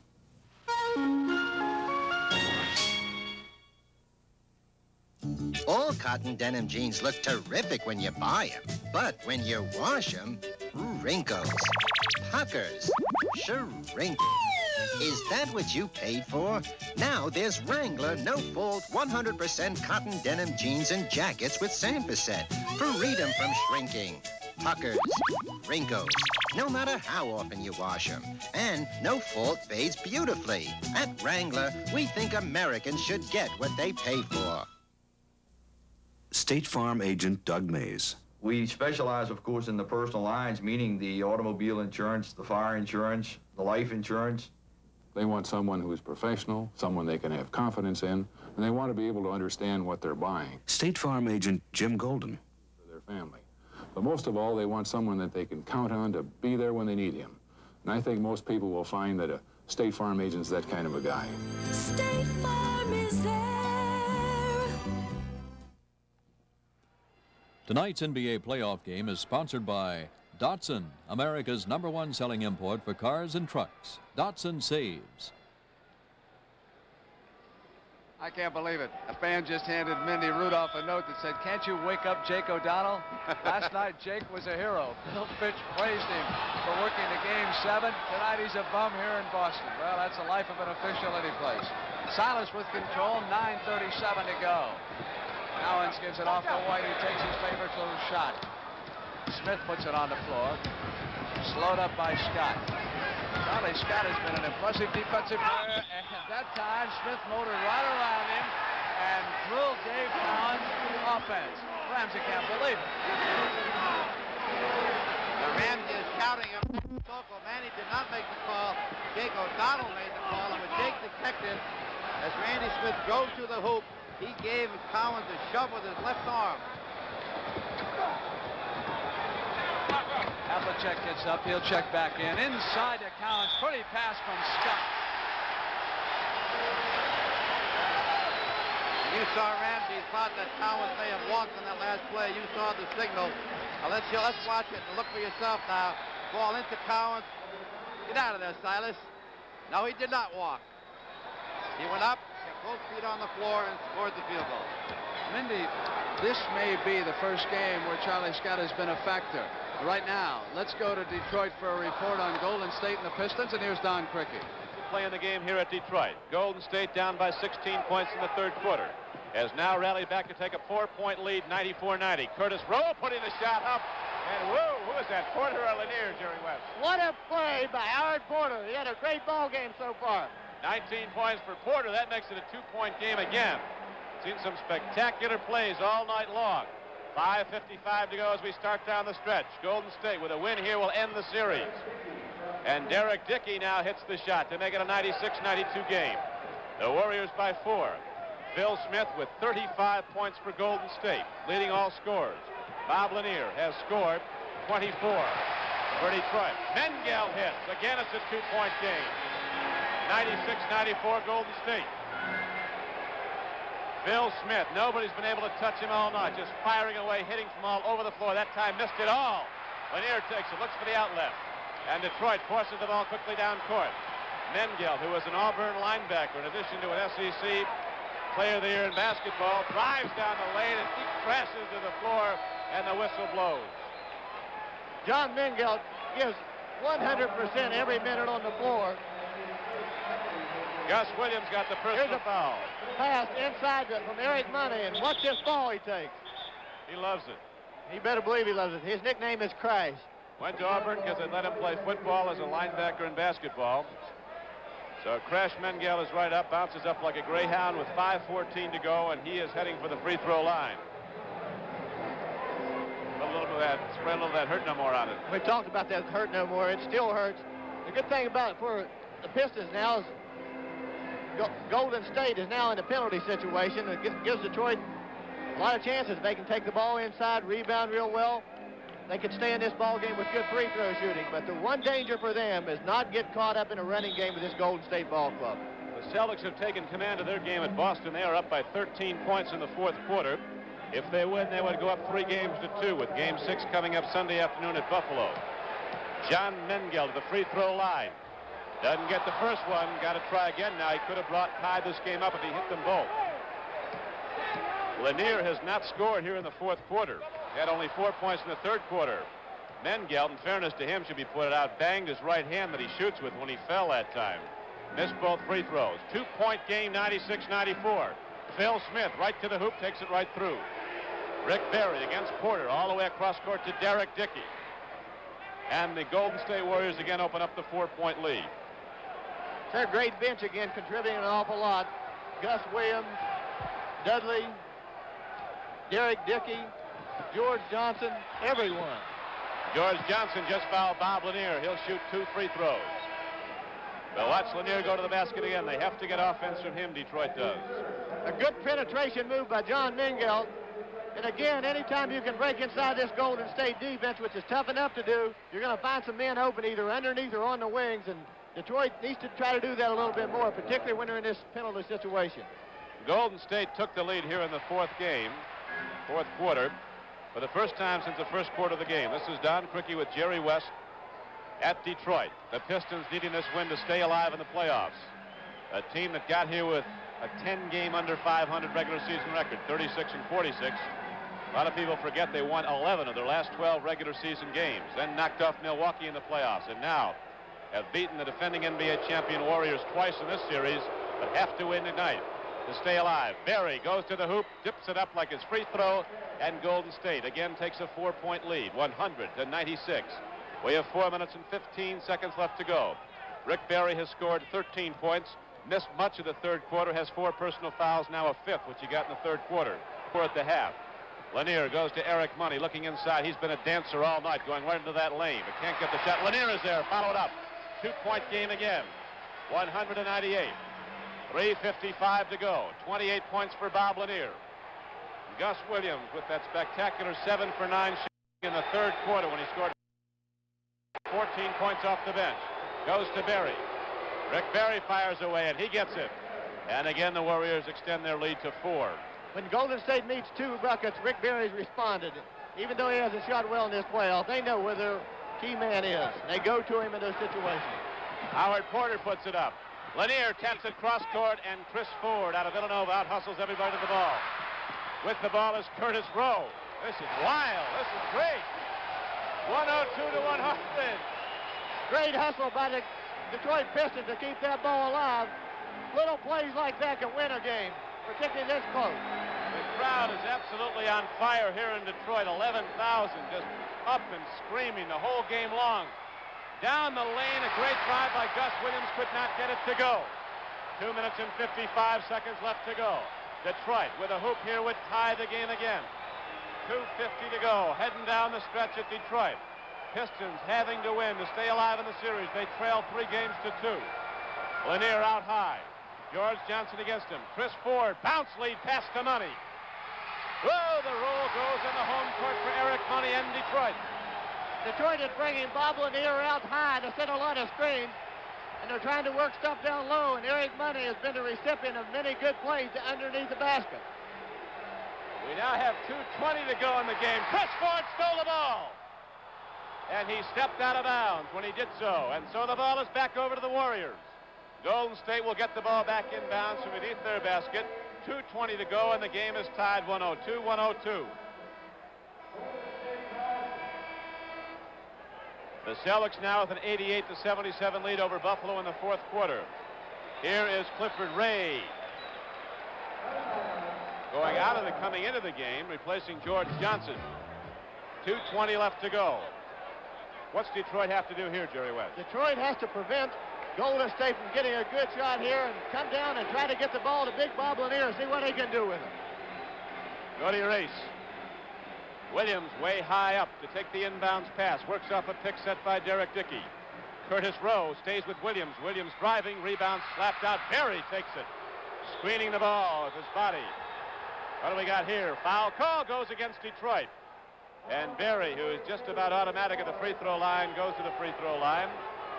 5th foul on Chris Ford in that play. Here's Gus Williams cutting inside. Again, Detroit not filling in real well. Bob Lanier got a piece of the ball. Rick Berry there for the play. He cuts inside the defense. Chris Ford hits him. Berry's going to go to the free throw line for 2 shots. Berry breaks the tie with a free throw. He can give Golden State a 2-point advantage. 2 minutes and 9 seconds left to play in the game. Could go longer than that, though. This could very well be an overtime game, 104-102. Golden State is in the lead. The defending NBA champions would advance to the Western Finals. Boston continues to lead the Buffalo Braves by 11 points at Boston Garden. Lanier down to Chris Ford. Lanier spins off low. Ford passes off to Howard Porter. Berry goes for the ball.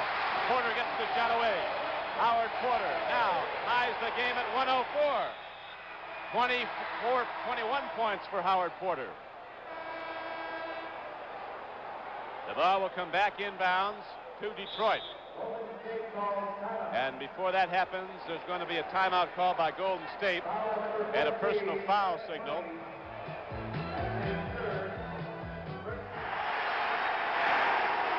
We are back live in the Boston Garden. 3 minutes and 26 seconds to play.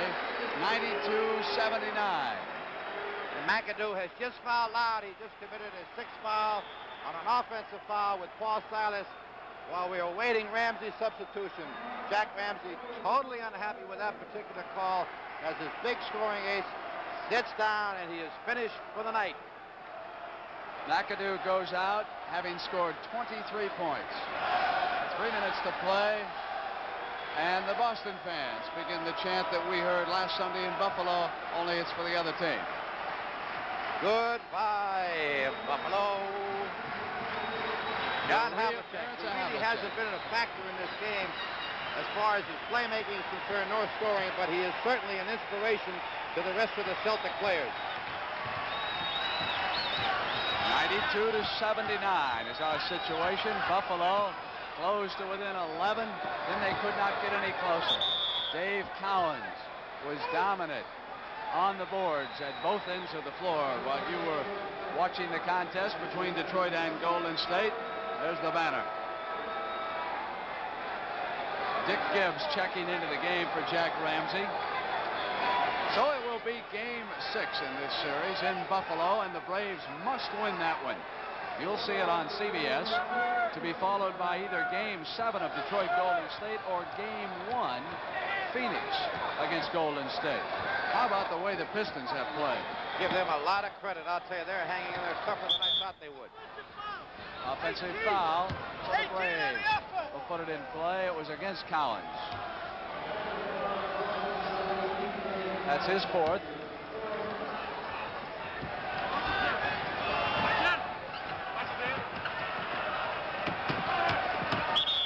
It was coming through the lane, and there was a foul. We'll be going back to Detroit. That game, of course, very close. And right now, let's go back to Don Criqui. 104-104. Eric Money called for his 4th personal foul. And the penalty shot is now in effect for the Golden State Warriors, and Gus Williams goes to the line. He can break the tie with the free throws here. Don, those are the kind of fouls you don't want to make. You just don't want to put a player on the foul line in a situation like this. Make him shoot the ball. Make him beat you from over the top, but don't put him up there on a cheap situation. Gus Williams, a rookie out of Southern California, did not play till the 3rd quarter. And then he hit 7 of 9 shots, 14 points. He now has 15, 1:37 left to go in the game. 1:37 left. And now Golden State has a 2-point lead, 106-104. Eric Money, 21 years old, directing the Detroit offense from the back line. Goes to Curtis Rowe, who comes out as Lanier comes out way high. Clifford Ray right with them. Touching. You can touch, but you can't impede, says the rule book. Here is a pass to Howard Porter. Berry all over him. And Porter sticks it in anywhere to tie the game. You can put a bag over Howard Porter's head tonight, he'd stick it in the hole. Howard Porter, a very fine shooter, Don. He's done this all through his career. Probably the thing that's hurt him most has been his defensive play, but he's turned into a good ball player here in Detroit. I'll say he has. Rick Berry firing long. Rick Berry breaks the tie with a minute to go, 108-106. Berry now has 19. A 2-point lead, and now we have a whistle underneath. And it's just a warning, admonition for Al Attles, the Golden State coach, who's having a whole lot of trouble staying in his seat, and you can't blame him. He's up and down the sideline. I don't think he's been in his seat this whole ball game, but he's right in every game. Gus Williams steals the ball. Money takes it back. What do we have here? Back to Detroit. No foul. Richie Powers, one of the better officials in the NBA, right on top of that play. But Gus Williams, with great anticipation, steps inside the dribble of Eric Money. Looked like he had a layup, but the great speed of Eric Money caught him. So Detroit will have the ball inbounds. We're going to have a timeout before they do. They're going to try to get get this act together and get things in order. We have 46 seconds left to go. It is 108 to 106. The Golden State Warriors in the lead. The top point man in the game is Phil Smith. Has not scored for a while, but still has hit a spectacular 35 points for the Golden State Warriors. Barry has 19. Wilkes has 14. Gus Williams with 16 points coming off the bench till the third quarter. And Lanier has 28 for Detroit. Porter has 21. Curtis Rowe with 12. George Trapp with 10. And let us tell you about the Houston Open. And you'll see tomorrow at 5 o'clock Eastern time. The $200,000 Houston Open. With tournament standouts like Raymond Floyd, Ben Crenshaw, and Hubie Green going for a $40,000 first prize. That's tomorrow at 5 o'clock Eastern time. Celtics have opened up a 13-point lead. They've pretty well put that game away down the stretch at Boston. 93 to 80. Boston in the lead over Buffalo, so the Celtics will take a 3-2 lead into Game 6 Sunday afternoon at Buffalo. A game you'll see at 12:30 Eastern time on CBS. Immediately followed by either the 7th game of this series or Phoenix at Golden State, depending on the outcome here tonight. You'll definitely see doubleheader game with the defending champion Warriors at home on Sunday. Jerry? Don, this is one of the best basketball games I've seen in a long time. Both teams have displayed a tremendous amount of enthusiasm. The play has been good. It's been a little bit ragged at certain times on Detroit's part. But this ball game is one of those games it's a shame that anyone has to lose. Really has been. In the first half, Detroit shot 59%. Golden State shot 57%. Then they came out in the third quarter and really got hot. Curtis Rowe with the ball. Detroit down by 2. Here's the big man Lanier with the ball. Puts it up off glass and ties the game. Lanier with that deft touch. So adroit with the ball. At 6'11", 255 pounds. He has 30. 31 seconds to go. Williams looks for Berry. Rick Berry moving on Porter. What do we have? Foul call against Detroit. That's a nervous whistle. Official right on top of the play. Boy, those are the tough plays to call by an official. Rick Berry starts his drive for the basket. I got a feeling this thing's a long way from over. 26 seconds to go. Game tied 108-108. Here's Charles Dudley coming off the bench. Golden State won an NBA title using 11 players last year. Do the same thing this year. Everybody gets to play. The reason they're bringing Charles Dudley in, Don, is for defensive purposes. Big free throw by Rick Berry, the league's leading free throw shooter during the regular season. 26 seconds left to go. Rick Berry at the free throw line. A 91% free throw shooter gets them both. And Golden State, with Rick Berry scoring 11 points in the fourth quarter, has taken a 2-point lead, and Detroit takes a timeout. 26 seconds could be the difference between the end of Detroit's season and advancing, depending on what they do now. 110 to 108. Golden State up with 26 seconds to play in the game. Thank you very much, Don, for that report from Detroit. Back in the Boston Garden, Brent Musburger with Mindy Rudolph. 1:12 to go. The Celtics leading by 11 points, 95-84. While you're away, Jack Ramsey got very upset and drew a technical foul arguing. He was asking for a 3-for-2 foul, which you people did not see. On one play where Collins fouled Shoemate, he thought Shoemate was in the act of shooting. Jake O'Donnell insisted that he was not, and Ramsey insisted that he was. Therefore, we had a technical foul that followed, of course. Frustration, absolute frustration on Jack Ramsey's part. And he got his timeout after that technical. To update you on Dave Collins. Tremendous ball game as he goes out and receives a standing ovation. 30 points and 16 rebounds. 2 of those points in the first 12 minutes. An incredible night by the man that CBS selected as the most valuable player this year in the National Basketball Association. And let's go back to Detroit and Don Criqui.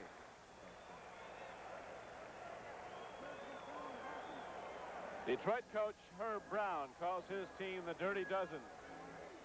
Archie Clark comes over, looks at Jerry West, shakes his head like, man, we've been here before, haven't we? Archie Clark has been here a few times before. This is a tough time for everyone to handle the basketball. 26 seconds to go, 24 seconds to go. Curtis Rowe, 24 seconds left in the game, and Golden State leads by 2. Lanier takes it inside. Foul on the play.